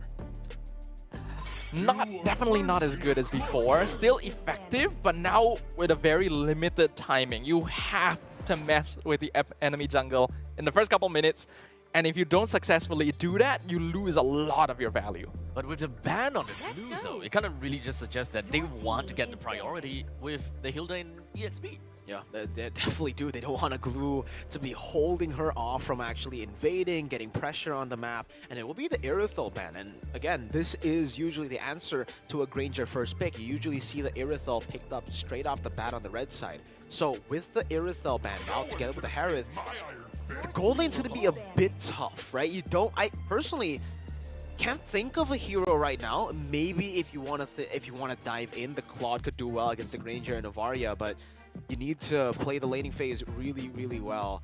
Good Badang ban though from Flash SG, something we were thinking about in game 1, but didn't really get to see. We do get to see the ban here, respecting Aran. who has played a few Badang games. I am of mixed feelings because I would love to see a Badang being played, but I would also be terrified to see a Badang being played just because of how much he has been terrifying the pub scene recently, right? So powerful with the cooldown build that we are seeing nowadays, but it's broken. Flash just don't want to deal with that, especially when you have Hilda and Lucas. If they get locked down, they don't have a lot of ways of getting out. So many ways to disengage. I think that's what makes Badang really, really good, right? You lock down a lot of the engage potential from the enemy team. And if you guys don't know, Badang can stack up the Thunderbelt with just skill 1. Every skill 1 gets you a proc. It gets you a stack. It's busted. You get to see like 50, 60 stack Badang on average per game. Cho for Flash SG. This is something the Abstract already brought up to us actually before the game even started. JPL loves the screening type of heroes. He wants to just spy on the enemy team, get the positions, and inform the team again that, yeah, they're here. Do we want to go for the pickoff, or do we want to chill? It's kind of like a thing for Flash, right? Whenever they lose the game, or rather they are on match point, they just be like, okay, let's just play what we are very good at. And that was when the Benedetta appeared on the Diablo. That is when we've got literally them playing whatever that they want. Even to the point that Katizi plays the Martyrs in the middle lane. So what's Bongski's signature pick? That's the question now. Yeah, that's what we want to see, right? These are new faces being added to Flash, but Team Liquid are just sticking with the basics. This is effectively the same build from before with the single change of the high-lows, and looks like that is going to be a Claude. So Flash definitely going for the comfort style of play, but I'm not sure if that's enough actually. Yeah, I think they definitely had a better draft in game number 1 compared to game number 2, in my opinion, right? And it's just because of the Claude here. The Irithel provides so much more damage earlier, so much more threat earlier towards the Granger as well. Meanwhile, for Team Liquid ID here, it does seem like Granger should have a better time in lane against the Claude, but the Cho will be concerning. And I think the big question will be, will Aaron and Yehezkiel still gamble it out to bring a Flicker? Or do they go Purify to respect that Cho? Typically, when I look at the Cho, I will always just be thinking, is there anyone that can really make full use of that single target knockout, right? Or rather, in this case, it would be that Hilda. But let's not forget about the fact that we do have got a Lucas that played damage, and he can burst people down. So perhaps that is going to be another one of the heroes that we can expect making full use of the Way of the Dragon. Here we go, game number 2. Let's go. Here it is, ladies and gentlemen. It is match point for Team Liquid ID. The Young Stallions up against a very new Flash SG roster with Ken and Bongski in the mix. This time with the Claude together with Still, the double down on the Lucas jungle. Will they take game 2? Or will Fabian get a little bit of a cheeky poke? Whoa! Ooh, that's a lot of damage. It really is a lot of damage, and it really highlights how much siege potential these heroes have on Team Liquid. It's not just the Granger and the Novaria, you even have the Evil Quelling coming in from this Suyo. You cannot afford to overextend yourself too dangerously, especially since now you really cannot afford to lose that early game advantage. Fantastic crunch! Sarap i-stand ng Nissin Butter Coconut. The Queller. Player emblems, here it is. It's the same, right? Nothing really changing here. Tenacity and firmness from Aaron Shiki. And we do get our answers to the questions that we asked earlier for Aaron Shiki and Yehezkiel. Do they go for Purify, safer, or do they gamble with the Flicker and just react to the plays from Flash? They will go for Flicker. They will try to just dodge away and space out from these pick-off attempts of Flash SG. The one big difference between Flash's draft in Game 1 and 2 is that this composition lets them dive the backline more easily. The previous comp was very 5-man front to back, but now JPL gonna get thrown over the Fabian, and ooh, the Star Shatter barely missing. JPL gonna escape for now. Yeah, well, much more comfortable, it seems, Teal ID in the early game this time around compared to the previous one, where Flash SG had a lot of tanky members to play around. And that's, I guess, the negative of having a draft like this compared to the previous one, right? We already outlined the positives there, having ways to dive in, but now turtle control is kind of non-existent with the Jawhead and the Hylos, and especially the underrated wave clear of the Novaria. Yeah, you are sometimes surprised by how quickly Yehezkiel is able to clear up that mid lane and immediately start rotating over. The Astral Echo provides you a lot of vision, so JPL has it a lot more difficult to try and dive into the backline because there's always going to be some vision control on the Liquid side. So Kurtizi really needs to pull off some strong diversion plays this game. And now it's back to the farming game. It looks like Team Liquid ID, they're not going to respond the same way that they did in game number 1. Game number 1, the response for TLID against a very brawly composition of Flash SG was, let's fight it out. Sure, you want to brawl? We can brawl. This time it's like, you want to brawl? Nah, we got the neutral objective. We have the win condition already placed down, which is scale up to mid game. We can wait for the Novaria and the Granger. We can outscale you. And again, this time there's no Earthel, so there's no real way of like, there's not a big power spike anymore for the gold lane. It's just Curteezy and Hades that they have to rely on for damage in the mid game. What? JPL looking for Fabian, but not able to find it. That was a diversion committed in the mid lane too. Whoa. And Support Force onto Kurt, flicker away, but in the meantime, Headskill gonna be jumped on by Hades. Glorious Pathway comes in from Aran from the bot side, now targeting Ken, but Witty going to end up falling as first blood to Curteezy. And Fabian even having to dash away from Hades. A small win in the beginning here for Flash. Good flicker from Curteezy, really just isolating Witty and stopping the pickoff potential of that Jawhead, giving Flash SG an angle of an attack towards the backline. Yezkiel compromised. Hades took control with the Lucas, and now it sets up perfectly for turtle number 2. It's just TLID, can they punish some of these already missing resources? And remember, no flicker from Curteezy, but Witty still has that flicker. So possible pickoffs as the Granger makes his way into the turtle as well. We can see 4 members of Liquid around the turtle pit. JPL gonna be scouting out, gets stunned by Aran, but looks like Flash doesn't want to contest this. They're not quite in position for it, so they'll give it over to Liquid. From Brawl to Boar, right? It's time for Team Liquid ID to try to bore Flash SG out. If you want to go for the brawls, we'll just farm. We'll play the macro game, just split it up. But a diversion will try to make it tougher, I guess, but yeah, I don't know if they can even take that risk. They can't go for the crazy flanks just yet, knowing that Team Liquid ID, if they read it out, could punish very easily with Astral Echo. Yeah, it seems like Flash is leaning completely into a more comfort style of play. Take it slow, play around vision, even using the diversion for rotations instead of pickoffs. JPL misses the kick, wrong direction, so Witty is perfectly fine here. And Liquid continuing to just farm around the map, taking advantage of Flash's passiveness. There's such an annoying playstyle to deal with here, man. The pokes constantly with the Astral Echo. And so far, this has been without the Granger. It's just been the Queller of Fabian and Yehezkiel with the Star Shatter. Once the Rhapsody, once he gets enough stacks and the Rhapsody comes in, the Death Sonata as well, it'll be even tougher for Flash SG to deal with this, and you can already see the builds coming in as well. Sky Piercer done. Aran holding Ken down, and they're trying to just zone them away off the turret to utilize this range to siege that turret up top. It's going to be traded for the bottom one. Yeah, Flash losing on that early game advantage that they were hoping to get with this Hilda is really not a good sign, especially since Aaron already has a 1k gold lead over Bongski, despite not much happening in the gold lane. Liquid are just out macroing their opponents. Ejector onto Ken. Diversion comes in though. JPL looking for the kick, going to find Witty. Wrong direction again as Aran survives the Gold Pathway, and a beautiful set of damage done by Fabian. Picks off Ken. Aran even walks out scot-free. Oh, I cannot believe Aran made it out of there. He was literally in the thick of it. Pops in the Revitalize, gets away with the Glorious Pathway. Flash SG, that was a disaster. The diversion punish with the Astral Echo, we saw that though from TLID. Once those hitboxes are enhanced and once you have vision of every single member, this Loi kind of becomes quite easy to deal with. And TLID again with control. JPL goes for the kick, but it's only on Aran. Yeah, and they don't have enough damage yet. Ejector onto Ken as well, just to toss him aside. Aran totally fine, just standing in his own pathway, healing up. Fabian secures the turtle easily.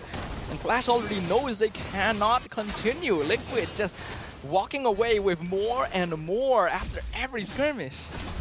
I think it's time to try to deep dive into the laning phase of the Claude and the Granger, right? Because this is something that I already mentioned earlier.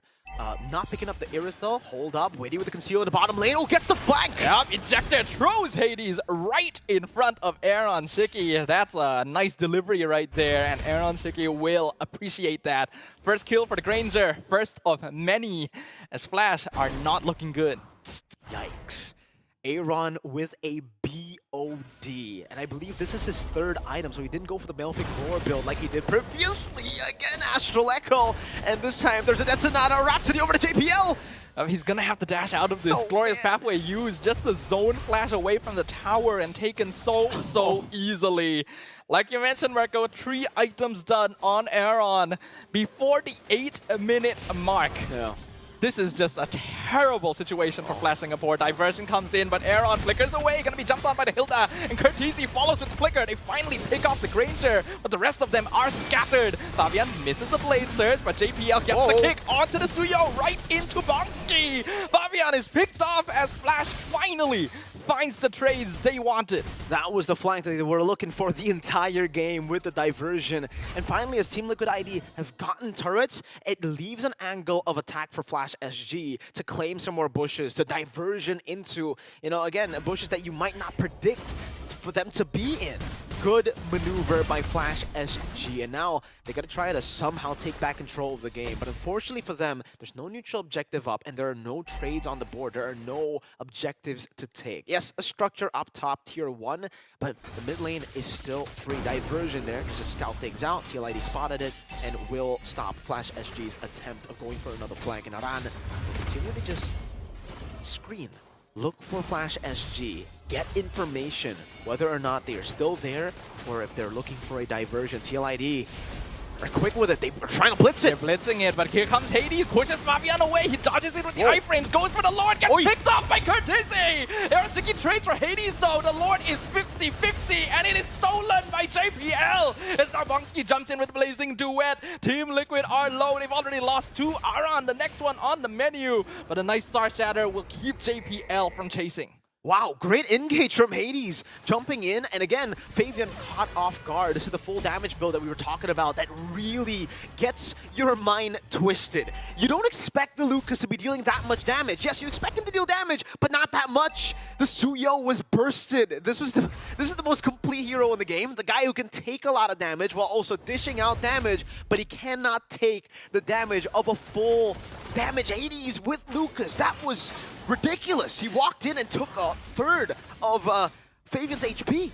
Yeah, I think if we consider the future collab upcoming, I think it's very classic for Sasuke to be surprised by what Naruto can do. As JPL comes in, gets the wrong kick on the Yehezkiel instead, and bites the bullet for it.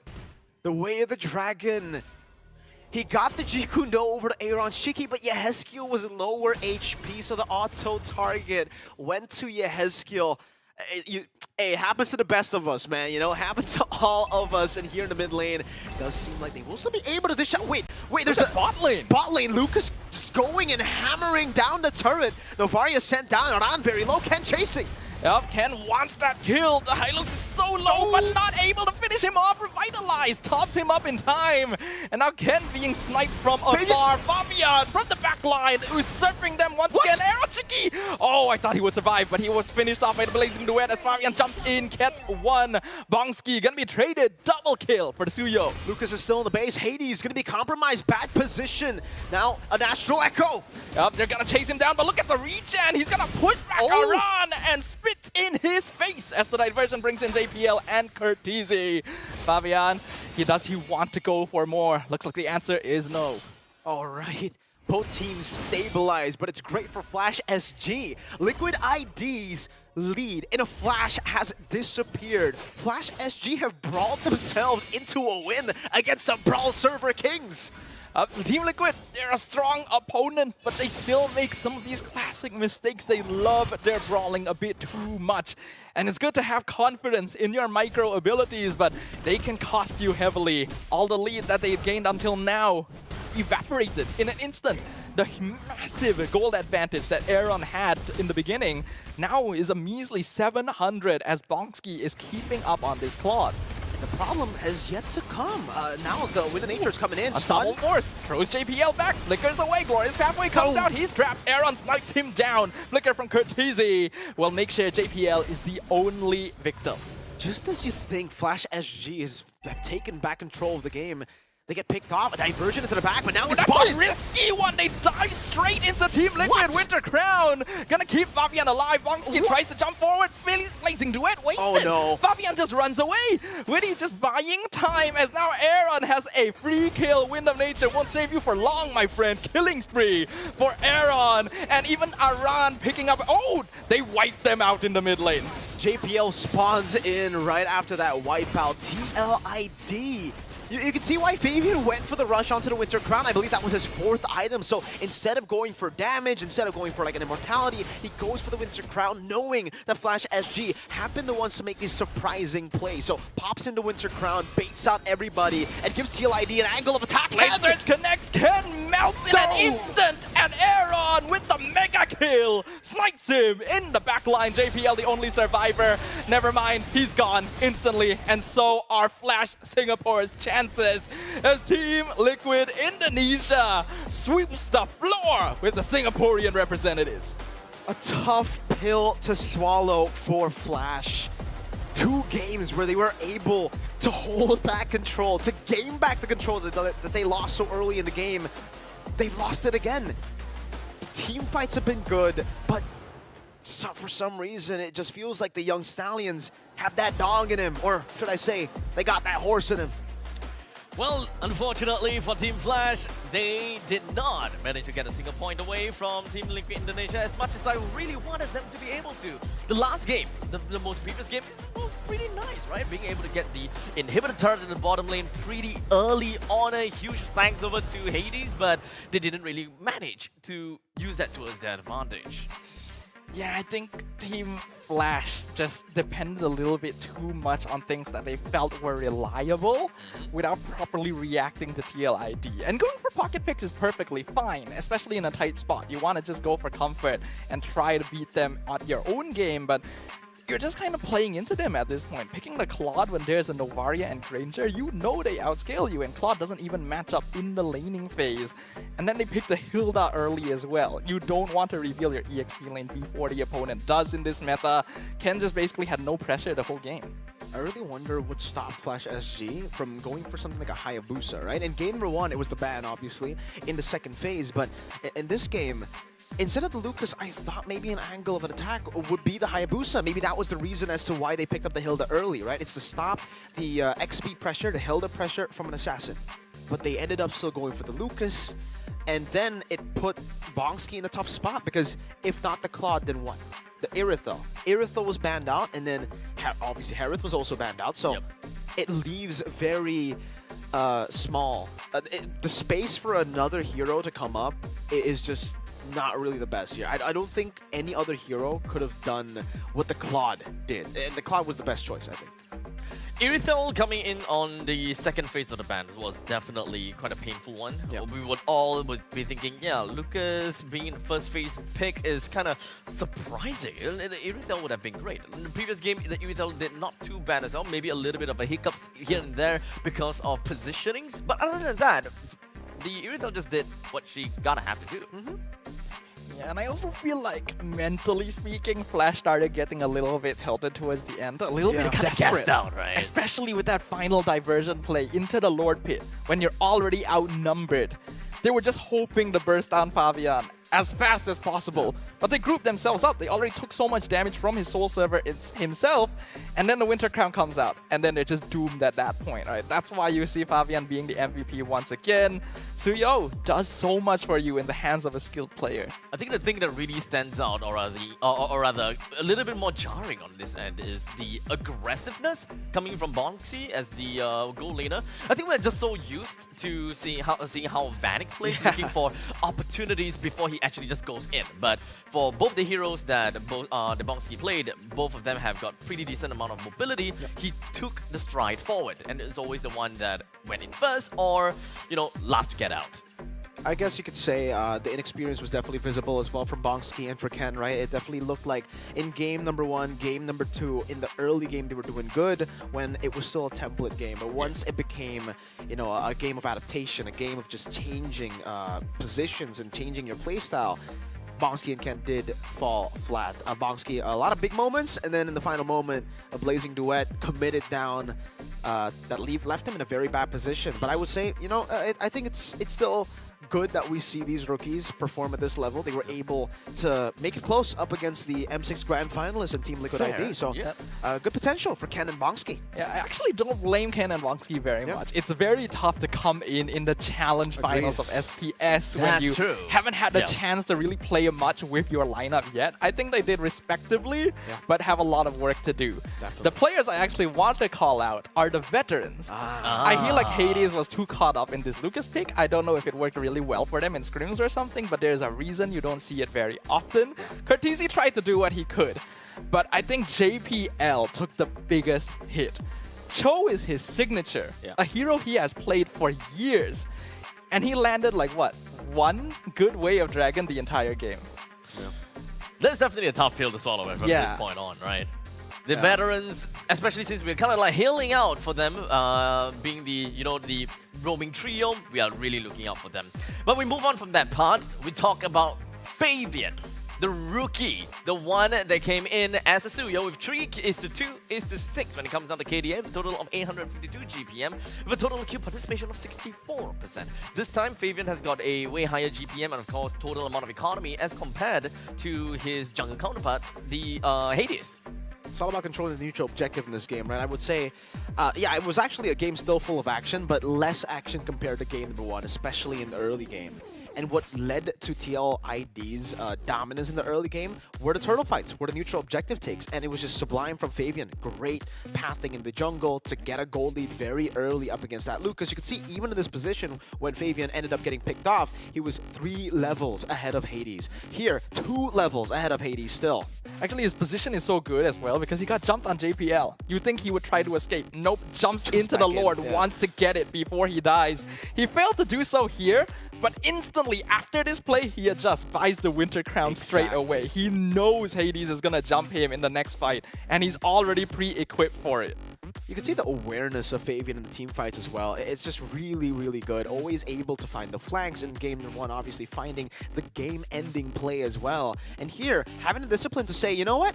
Even though they're all low, it's not really worth it for me to dive in. The Lord is going to be spawning very soon. I might as well just play and defend, wait for my team to come back up. And here, this was the Winter Crown that baited in Flash SG. And then, obviously, dodging away from the Blazing Duet. That's another bonus. Goes in for the Queller, secures the orange buff, and leaves Bongski to Aaron. Yeah, this was too desperate from Flash. I like the idea, I like the initiative, but there needed to be a little bit more planning. If you're gonna try and play off of those kind of pickoffs, it needs to happen earlier. And I think the early game was too passive from them when they have an EXP lane Hilda. They definitely, at least for Team Flash, they definitely tried to look for opportunities and try to, get themselves a little bit more better traits here and there. But TLID, they just definitely know the game a lot better. And as the team that has, what can I say? What accolades do I have got to say about them? Best team? No. Best team is for Bigatron Alpha. Exactly. But these are the young stallions. Young stallions. The rookie champions. The rookie champions. They have definitely performed well in this 2-0 fashion. And I gotta have to say, I'm definitely gonna be looking forward to game number 3, where I believe that we'll be seeing them again against Bigatron Alpha. Yep. Yeah, I think that's gonna be very interesting. I forgot right? that matchup exists. You got the Brawl Kings versus your best team in the world. What do you think of that? No comment. All right. No comment. All right. They're both the best, but one is slightly better. Which one? I don't know. Which one? We'll let the comments decide that. I think what's really interesting is that up until now, TLID were actually a little bit shaky, right? We already pointed out they had to get the last slot in the last chance qualifiers rather than going straight through as you would expect from an M-Series Grand Finalist. We actually wanted to highlight before this that this team needs stability. They need to be able to take advantage of their rookie status while keeping the discipline you expect from veterans, right? I think they're horses, right? They want stables, but they went the opposite direction. Wow. They went the opposite direction. They don't want stability. They want to be the stampede. They want to be the cavalry that they always were and run down their opponents even if they're playing a poke composition. Instead of settling down in a stable, they choose to run wild. Yeah. They're wild stallions, man. They're not the controlled stallions. No. They want to... I mean, I think it's good, right? I think it's pretty The metaphor is... I think after such a crazy level of success, being rookies, it would be bad to be complacent. You have to reach out for more. You have to go and, you know, step out of your comfort zone. And I think that's what they're doing right now. At this point in time, is it even right to still call them rookies? No, they're no longer rookies. They made it to M6. They were champions of MPID. They're no longer rookies. No. They're all they're grown Rockies. up. They're all Rockies. Rockies. Yep. It's They rock. Right? They rock. They rock. They really do. Like I'm still surprised. I'm still surprised at the approach that they take in the game, literally turning the Land of Dawn into their grazing field. Right? It's not even a question. Oh man, I really do want to listen out to what Team Liquid Indonesia has got to say though. We do have an interview that we are going to be throwing into. The question is, who's the interviewee and who's the interviewer? Let's jump right in. So we are the interviewers. Hello. Hey. Hello, coach. Hello, hello. Hey, coach. Hello, hello. It's been a long time. The last time I seen him is in RSG Singapore. Is very, very nostalgic. But how's the game like for you guys? 2-0, is that an expected result? I think yes. I think we get the winning at the first match is very important because this is our momentum also to play the next match. Yeah. Coach, I got a question. You know, Novaria isn't really the most meta pick right now. We've seen so many non-meta picks from TLID, and I believe you are the mastermind around, you know, a lot of these off-meta picks. Even in RSGSG, he was, you know, he picked up the Badang, he picked up all these random picks. What's with it with Saint Lucas and crazy heroes? Like, is that just your thing, Coach? And how do you test those things out? Is that an experiment or is it just a wild idea? I think for the first match, we need to test our limit, and I think we trying to keep fighting the Loi against Novaria, and we got advantage also because the Granger Novaria combo, like you guys know, also their poking damage is very strong. Yeah. Badang. I actually wanted to talk a little bit about a Badang, right? Okay. Will we see a Badang coming in from Liquid Indonesia? I want to pick Badang, but the Flash don't have Diablo. That's why. Maybe we'll see the next one, I guess. Fair enough, right? I mean, Coach, you have said before that Aran resembles Diablo, right? In this playstyle when he first debuted for Aura back in the day before Liquid. So, yes. Could we possibly see, I know, a Jawhead XP, a Guinevere XP too from Mr. Aran? Let's see later, I think. Yes. Okay. Jawhead is a big pick now. I think that's exactly what we want. Like, we like to be teased a little bit. You know? We're all fans of MLBB. We want to see what's next. But I gotta ask, Coach, right? Because you mentioned the Granger and the Novaria is more of a poking composition. But in both of these games, Team Liquid weren't really playing poking. They were kind of just running at Team Flash. Was that always the plan? I think for that one is we got outplayed by Loi teleport. I think that Loi is make our team really overthinking, but yeah, they are executing well, and also the enemy making mistake. That's why we can punish them. Now, Coach, do you have anything that you'd like to say to Team Flash, or is there anything, any comments that you want to say coming forward? Okay, bring back Diablo. Bring back Diablo. You gotta bring the D back to Flash. Yeah, we gotta get the double Ds, man. What's the double D? The double devil. The double devils, Hades and Diablo, yes. Right. Any other questions open to the coach? Let's make that the last. Well, I guess I got a question. Coach, out of all the teams in your group, which team are you most excited to face off against? I think, Onyx PH. For sure. Of course. Because we still having win against them. Yep. We haven't win them. Yeah. They're still a strong team, and I think they are the strongest team right now. So that's why, yeah.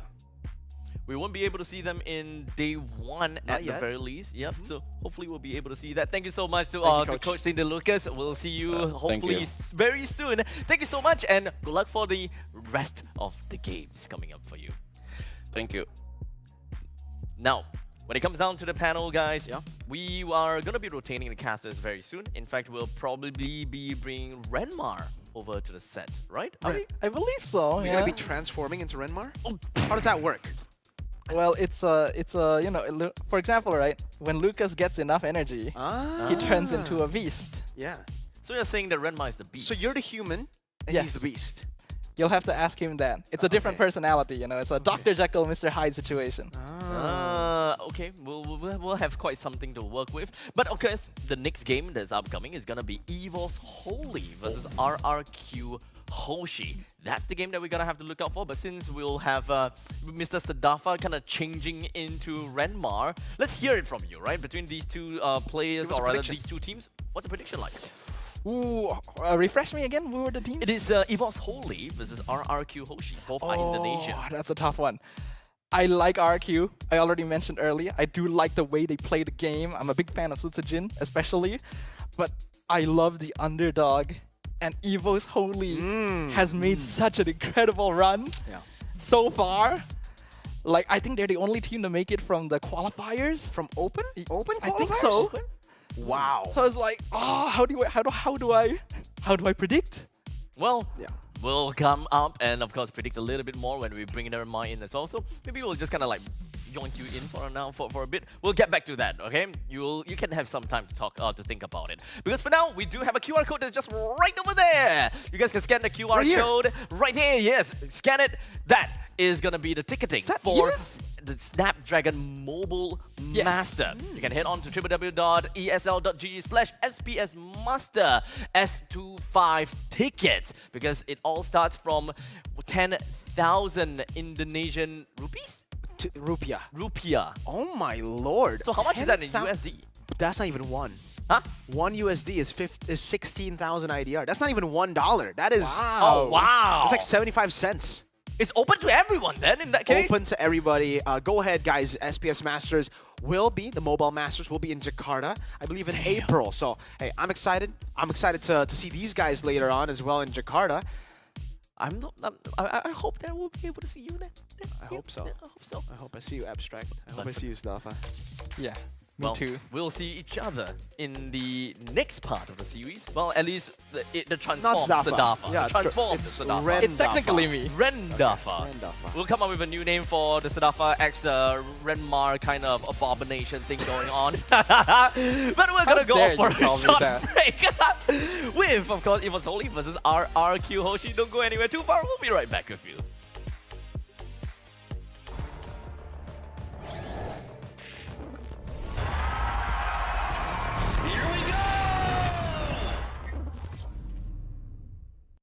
The Snapdragon Pro Series is brought to you by Snapdragon Elite Gaming and DHL.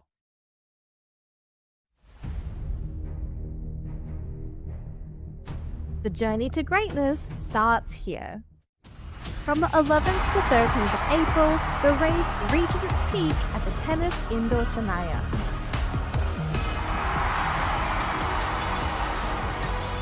Tickets are live. Be part of the climb and secure your spot now. Be part of the journey. Witness the rise to the top.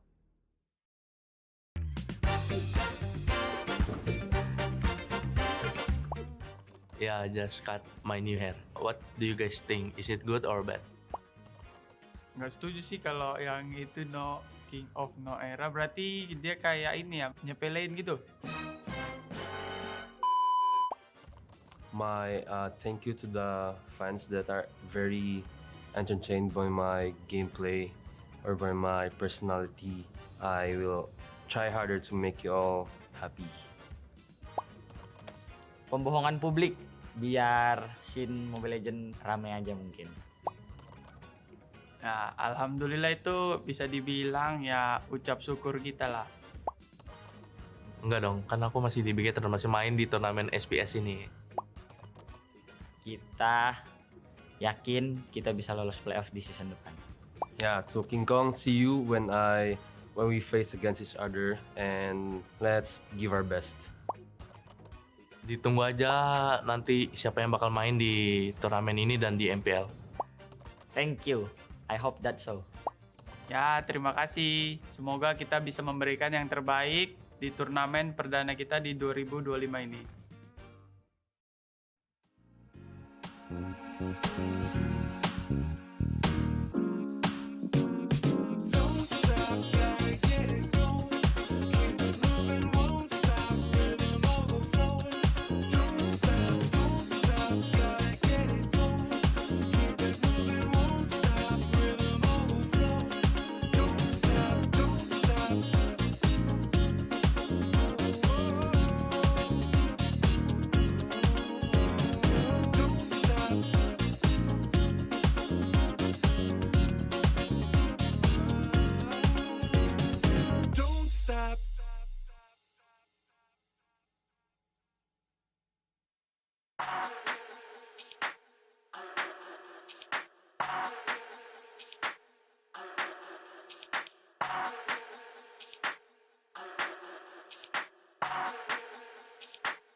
let's get waved, let's get lit, let's get high, let's come have it.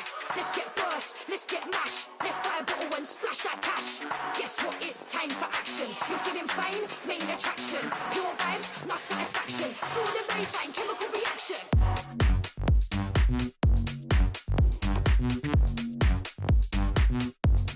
Chemical reaction.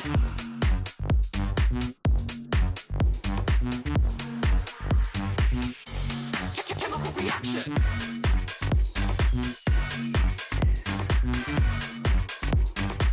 Guess what? It's time for action.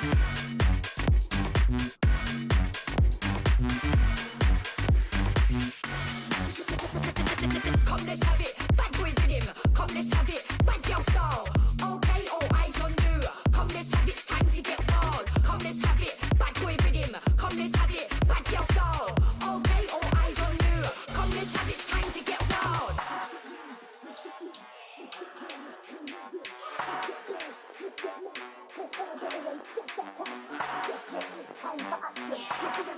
Main attraction. Pure vibes, not satisfaction. Feel the bass, chemical reaction. You're feeling fine. Chemical reaction.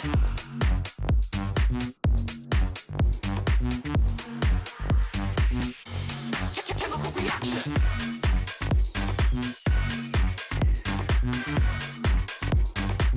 Guess what? It's time for action.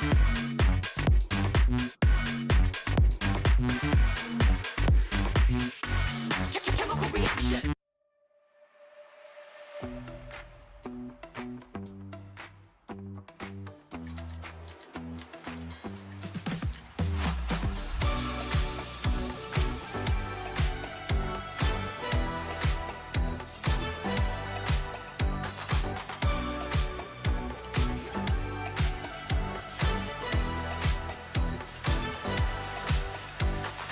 Walking through the bar, all eyes on me. People picking up my energy. The music never stops. They play my song on repeat, on repeat. I'm flying till I hit the sky. The melody is getting high. You know how to free my mind. My mind. When I'm with you, my world is golden, so golden. Baby, you make my heart shine golden.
type of girl that turns logic into utterance. Think you know it all, but then you let me get inside your head. Yeah. Study job design, think I know your kind. I'm about to break another code now. Pretty in disguise, bugging up your life. This is my syntax. 3, 2, 1, deploy. XOX code, run it again with it. XOX code, run it again with it. Study job design, think I know your kind. Yeah. Study job design, think I know your kind. Yeah. Study job design, think I know your kind. I'm about to break another code now. Pretty in disguise, bugging up your life. This is my syntax. 3, 2, 1, deploy. XOX code, run it again with it. XOX code, run it again with it.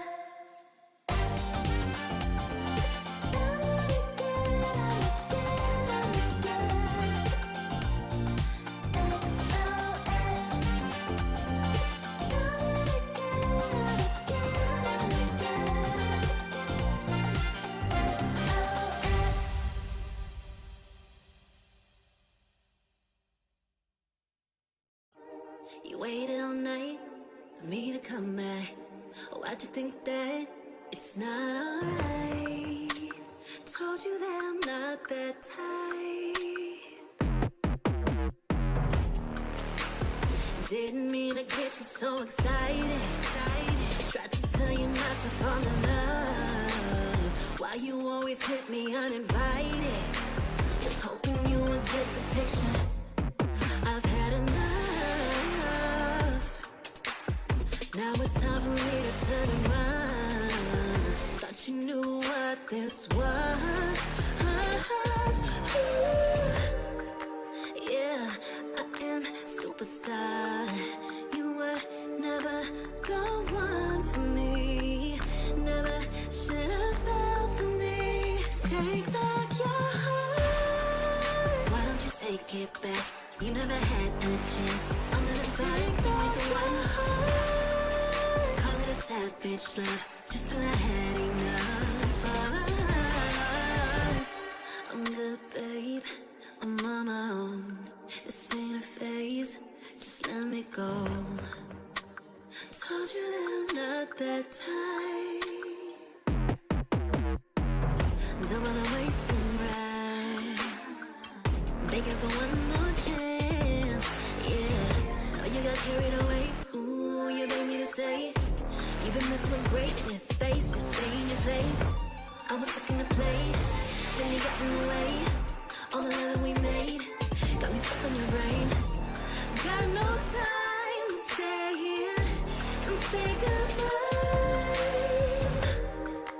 Yeah, I am superstar. You were never the one for me. Never should have fell for me. Take back your heart. Why don't you take it back? You never had a chance. I'm gonna take back the one heart. Call it a savage love, just till I had enough of us.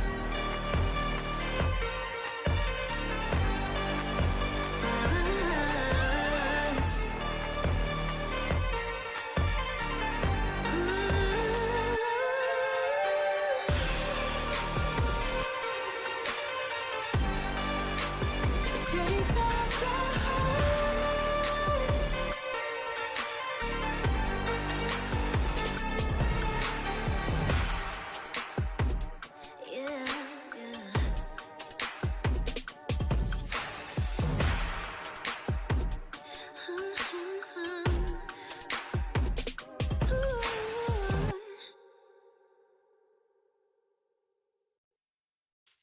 Give it more, give it more, give it more right now, right now. Give it more, give it more, give it way more. Yeah, we give it all that we got. Measuring what's in our pockets, then we give it a lot. Cause we've been hustling for years, now we up at the top. And no, it's still not enough, so we ain't gonna stop. Cause that's full throttle, zoom, zoom, hop, skip, jump. About to eat it up, but the goal is lunch. I'm the big goose, so I never duck, duck. Just keep my head up and yeah, we going up, up, but don't call it good luck, luck. Earning what we got, cause all we do is give it more. Yeah, we going up, up, but don't call it good luck, luck. Earning what we got, cause all we do is give it more. Give it more, give it more, give it more right now, right now. Give it more, give it more, give it more, give it way more, way more. Give it more. Give it all we got, we give it all we got. Oh yeah. Give it more. Give it all you got. Now they know about our dedication. Not just hard work, it's also patience. Chipped away at it and ignored the hate. And now we big Tom status and it's us for the taking. We eat, dream about it every time we sleep. Making moves, just look at my feet. Yeah, we bring the heat. We make every situation sweet. Now all we need is yeah, we going up, up, but don't call it good luck, luck. Earning what we got, cause all we do is give it more. Yeah, we going up, up, but don't call it good luck, luck. Earning what we got, cause all we do is give it more. Give it more, give it more, give it more right now, right now. Give it more. Give it more, give it more, give it way more, way more. Give it more. Give it all we got, we give it all we got. Give it more. Oh yeah. Give it more. Give it all you got. Give it more, give it more, give it more right now, right now. Give it more, give it more, give it way more, way more. Give it all we got, we give it all we got. Oh yeah.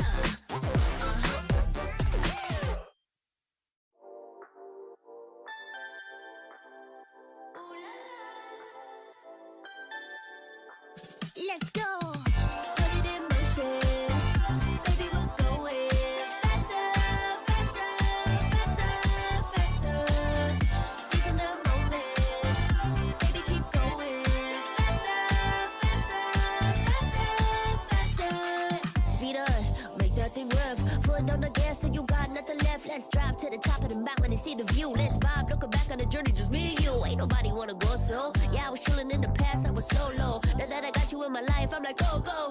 I be living for the thrill of it, whoa, whoa. I hear you like to gamble. Let's take the road, let's travel. Know I'm a lot to handle, but I wanna go fast with you. Think we can go the distance, although I know we're different. Together we both fit it, so I wanna go fast with you. Put it in motion, baby, we're going faster, faster, faster, faster. Seizing the moment, baby, keep going faster, faster, faster, faster. It's like they never even seen us, and nothing will ever get in between us. I'ma ride by your side every season, and if anyone try to stop us, we just speed up. Yeah, always keep it at 100. Top down, pretty face, so sun-kissed. Know it's scary, but I swear I really love this. Big shades on, summertime in London. I hear you like to gamble. Let's take the road, let's travel. Know I'm a lot to handle, but I wanna go fast with you. Think we could go the distance, although I know we're different. Together we both fit it, so I wanna go fast with you. Put it in motion, baby, we're going faster, faster, faster, faster. Seizing the moment, baby, keep going faster, faster, faster, faster. Put it in motion, baby, we're going faster, faster, faster, faster. Seizing the moment, baby, keep going faster, faster, faster, faster.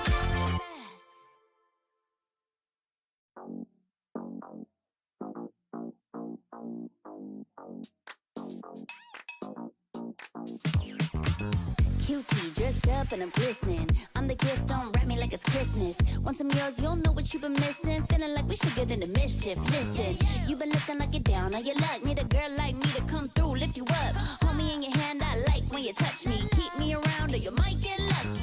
I'ma keep you with the good mood. Keep you up all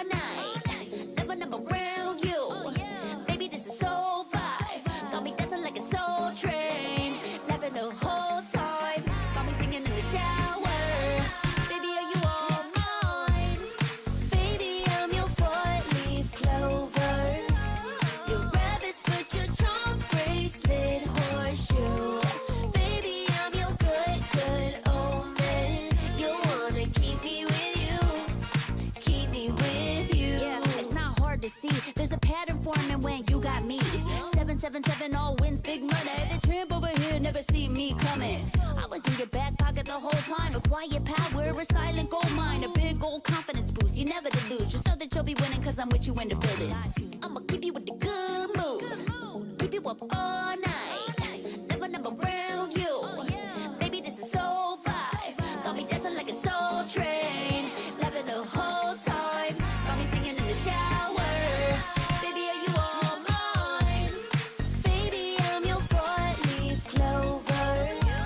Your rabbit's foot, your charm bracelet, horseshoe. Baby, I'm your good, good omen. You wanna keep me with you. Keep me with you. You been looking like you're down on your luck. Need a girl like me to come through, lift you up. Hold me in your hand, I like when you touch me. Kick me around and you might get lucky. Baby, I'm your four-leaf clover. Your rabbit's foot, your charm bracelet, horseshoe. Baby, I'm your good, good omen. Yeah, you wanna keep me with you. Oh yeah, keep me with you.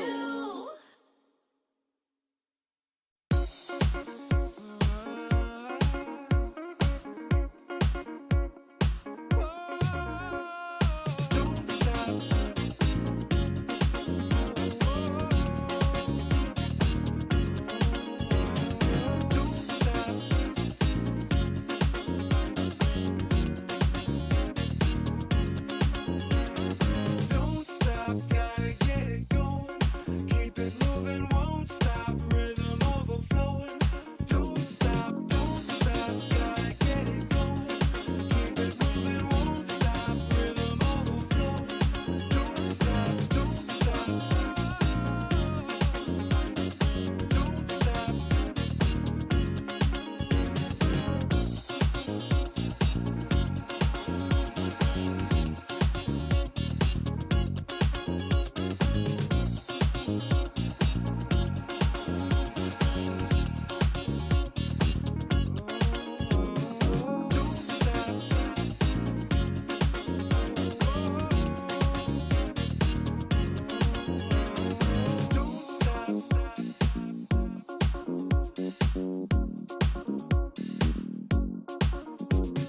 Don't stop, gotta get it going. Keep it moving, won't stop. Rhythm overflowing. Don't stop, gotta get it going. Keep it moving, won't stop. Rhythm overflowing. Don't stop, don't stop.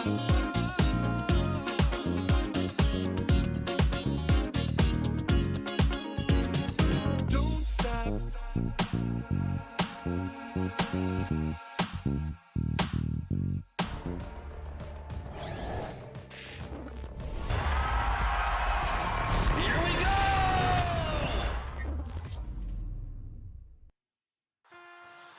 And ladies and gentlemen, welcome back to the show here at Snapdragon Mobile Challenge Finals Group Stage Season 6. We are moving on to the second match of the day, and we're going to be looking at EVOS Holy versus RRQ Hoshi, both of which are from Indonesia. As such, it is definitely going to be a field day for Mr. Murko here. Alongside, we do have Renmar that joined us onto the seed. In fact, it's not Renmar anymore, is it? It's the it's Rendafa. Rendafa. I am Ren. That's official. You've officially changed my name for me. So that's what I get for not being on the first set. You know what? I'll go with it. I'll go with it. Rendafa. Yeah, let's confuse people even more. Some are still wondering, who's this guy? Where's Reptar? Who's Renmar, Rendafa? Rendafa sounds like the new SEO name. I sound like I'm evolving. There is absolutely no devolving. Devolving, all right. We're evolving just on the opposite backwards, yeah. direction. Yeah, right. I mean, I'm pretty sure that Rendafa is something that is SEO approved. Yes, For yes, sure. it is for sure. It is definitely, right? And we can just kind of pop it up onto Google real quickly and probably have a really good idea what's going on. So anyways, for those people that have just tuned in, a quick little history. I would say history, not really history, but a little bit of a backtrack to kind of understand what happened in the previous game, which was match number 1 between Team Flash versus Liquid Indonesia. Yeah. It ended in a 2-0 fashion in favor for Liquid Indonesia, of course. I mean, let's be honest here. Hey, I mean, but I feel like as the Singaporean here, there's a lot to be proud of from what Team Flash showed. They danced with Team Liquid ID. They did. They did definitely, and I will say that they did. They had the Valiants, right? It's great efforts coming in from them.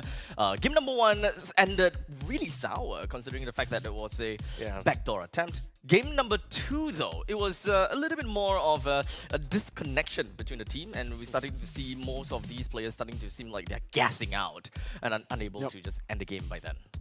It definitely felt like, you know, I think TLID as well, they were playing with such a difficult to read style, right? The draft itself as well, the Novaria, both games in a row, and I don't know, they just had so much unpredictability in that lineup, and I think that's something we can say about EVO's Holy too. I have no idea what their signature picks are. Yeah, we did see them in the challenge season. Yep. But I think it's a different team. Now it's Key. It's no longer Van Strong here in the lineup for EVO's Holy. Yeah, and we've always talked about how much a roamer and the roamer's play style determines how a team plays overall. XBTR, by the way. Their aggression. What? XBTR, by the way. Key. XBTR. Oh, yeah, XBTR. My okay. goat. We have to get that out there. You know, because maybe we'll get a little bit of how BTR plays with this EVO's Holy. Oh, yeah, a little bit of how BTR played in Snapdragon like 2 years ago. Yeah. Not like earlier. a way back, yeah. Yeah. How way But it's back still up? BTR, in a way. Okay. It's the alpha. Now it's just Bigatron Esports. Yeah. Well, of course. You know the result? Okay. What result? It was. I feel like if I told you the result, you would not be happy. You would cry in the stream. Cry of joy? Would I be happy? Like, no? Nope. I'm sorry to break it to you, man. It was bad? It was. I wouldn't say bad. It was pretty bad. It was horrendous. It was terrible. It was terrifying. How long did they last? They lasted pretty long. Oh, okay. Until they didn't. It's okay, man. So 10 minutes? It's okay. It's okay. It's okay. It's okay, buddy. It's okay. I'm pretty sure that we'll be able to kind of like just kind of take a look at what the other streams are going about with, since we were pretty much on that topic, right? We do have got a previous games going on about, and I believe that we'll have a quick little graphic kind of show us what team went on with what team and how the game is gonna kind of looks like. But so far, between stream A all the way to stream C, all of those games were sweeps. A 2-0 sweeps. Yeah.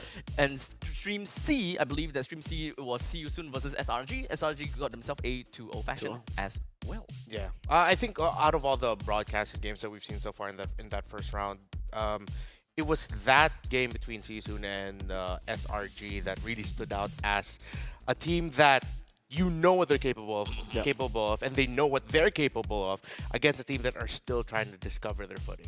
Now, we do have got this game, and this is what we call, okay, from what Merkel said, we can no longer say that last 2 words because of, I don't know, but we call that the new era Classic Derby, right? The both of these two teams are the classics, and in fact, let's talk a little bit about EVO's Holy. You did mention a little bit of, kind of roster change, a bit of who they are, so tell me more about it. Hey, EVO's Holy, here they are. It's going to be Reggie, Albert, Depezet, Key, and Erlan. And yeah, I think for you guys looking at the names, some of them are familiar, some of them aren't. If you take a look at Reggie, his name is different, but it's the same guy. It's Fluffy from EVO's Holy, before in Aura as well. Erlan was the previous goal laner of EVO's Icon, Doma. He just changed up his name to Erlan. And obviously, for Key, Albert, you guys know him. Depezet is a newcomer for EVO's Holy. He played in the EVO's Glory lineup just previous season, MPL Indonesia Season 14, he subbed in for a bit for Clocken, and then he got subbed off again. It was on and off, but finally they were able to build this best EVOs team, I would say. This should be the MPL EVOs that we get to see later in Season 15. Oh, so they're probably going to be the EVO's Glory? Yes. Yeah. Okay, all right. Maybe it'll be a Glory, EVO's Glory Holy. Glory Holy. Yeah. Holy moly, Glory Holy. You know what this It's a mouthful. It is. It is. You know what I like about this EVO's Holy lineup is that not a lot of people expected them to even get this far. When you looked at the rosters for the challenge season, you're probably thinking it's gonna take them some time to figure things out. But then, surprisingly enough, they figured things out within the challenge season in itself. Yeah. So that screams potential if they can continue to translate that against a team that I think should be more solid because of the time that they've had and the experience that they've had in RRQ Hoshi. The fact that they got to play in the M6 World Championship. If EVO's Holy can even take a game away from them here, that in itself is already a massive statement. So who exactly should we be really looking out for within EVO's Holy? I think we have to take a look at the baby alien, man. Albert, the man of Baby the alien? hour. Yeah. RQ Hoshi. He was the ex-jungler of RQ Hoshi. He was the man in that RQ Hoshi lineup. I remember the Lings, the Hayabusas, the Assassins. Moved to Onyx, you could definitely see here in EVO's Holy that his gameplay has matured, right? Even though he didn't get a lot of game time in that Onyx lineup, he has learned so much from every single member, from Coach Sheb and Coach Adi as well, and he has brought that experience with him here. He's so balanced now. He can play the utility really well, popping off on the Fredrin a couple of times, but he still has the killer instinct of the Araki Hoshi baby alien. Yeah, and I think you can really see that when he plays the Suyo. 100% win rate there. And what I love about his Suyo playstyle is that you can really see the gears turning in his head of when he should go in, when he should full commit, and when he should just maybe let this one go and then go somewhere else. Now, of course, speaking about EVO's Holy, we gotta have to talk about their opponents for this upcoming match, and that is gonna be RRQ Hoshi. Now, Renmark, what do you have on it? Well, I'm sure a lot of people are looking for Skylar, but it's going to be Toy here. And it was with this lineup that they qualified for the Challenge Finals. They were the first team to qualify out of the Challenge season. And all I'm going to say is something that I've told Mirko and the other Indonesians who were also there during the M6 World Championship is that I really like how iDog, Rins, and Susujin play together. Not to take away anything from, of course, here people are looking into Widdy, Hezkiel, and Fabian, but there's something about these three that I just feel like they could be the future of the row mid trio in Indonesia. I have to agree with that assessment, man, especially Edog. I think this guy is of tremendous potential. This guy has always been a monster in the rookie scene, the amateur scene. Everywhere he goes, he's renowned for that Franco pick of his. I spoke to a lot of like third tier players in Indonesia, and all of them are just like, dude, if this guy picks up Franco in the grand finals, TL are cooked. And we did see that. We get to see like even his signature picks being brought up, and the confidence this guy, together with Rins, has. They were part of the MDL best record of all time in Indonesia championship run. All time? All time. With Bosku. Got picked up by RQ Senna, almost went back-to-back, got to the grand finals, unfortunately got reverse swept, but they learned through the mistakes, through the failures, and through not making it to MPL, and they brought that experience here with Sutsujin. I think it's a similar road, only he has gone through different teams and different regions. Damn. Now, of course, when it comes down to RRQ Hoshi, they have been a long-running name all this time, and in fact, so many of them are veterans. We have seen them going pretty much crazy throughout many of these tournaments. So, exactly what changes the game here, like for RRQ Hoshi? Are we looking for, you know, massive amount of improvements coming in from the team or very specific player, for example? Well, I think for RQ Hoshi, they've gone through that phase of who are we again. It's like they had to rediscover themselves, different iterations of the lineup. And then with this one finally coming back into the international scene, the world stage, with the core four that we've discussed earlier, of course, with Toy playing instead of Skylar. It's 100% a new generation for RQ Hoshi that I'm sure we have not seen the ceiling yet. Yeah. So now it always comes down to the question, right? Between the two players, right? We definitely gonna have to put some spotlight on them, with Sutsujin being one of them. Between these two players, what do you have guys gotta say, you know? Who's the better one? Who's the win guy? Well, firstly, I've just gotta say, this is it almost feels like we're in a weird universe. I think a different universe. An ex-EVO's jungler is now the RRQ Hoshi jungler. The man for RRQ Hoshi is now an EVO's jungler. They have swapped sides completely. This was the matchup. This was the rivalry that we had. Sutsujin Albert only now in the opposite teams. It's so cool, firstly, to talk about that, having Sutsujin now in RRQ. But yeah, I think Sutsujin is way more disciplined. I would say he's definitely like... Really? I would say he thinks he's more logical. He thinks? He's more logical. He has... Oh, he is more, okay. I thought he just assumed Yeah. to do himself. He's logical, but for Albert, he's more instinctual. So usually we don't say that a lot about when we're comparing like a veteran in Albert and Susujin who's like relatively newer. Usually it's the other way around. Okay. But then you're saying this one with Susujin, he's how many years younger than Albert?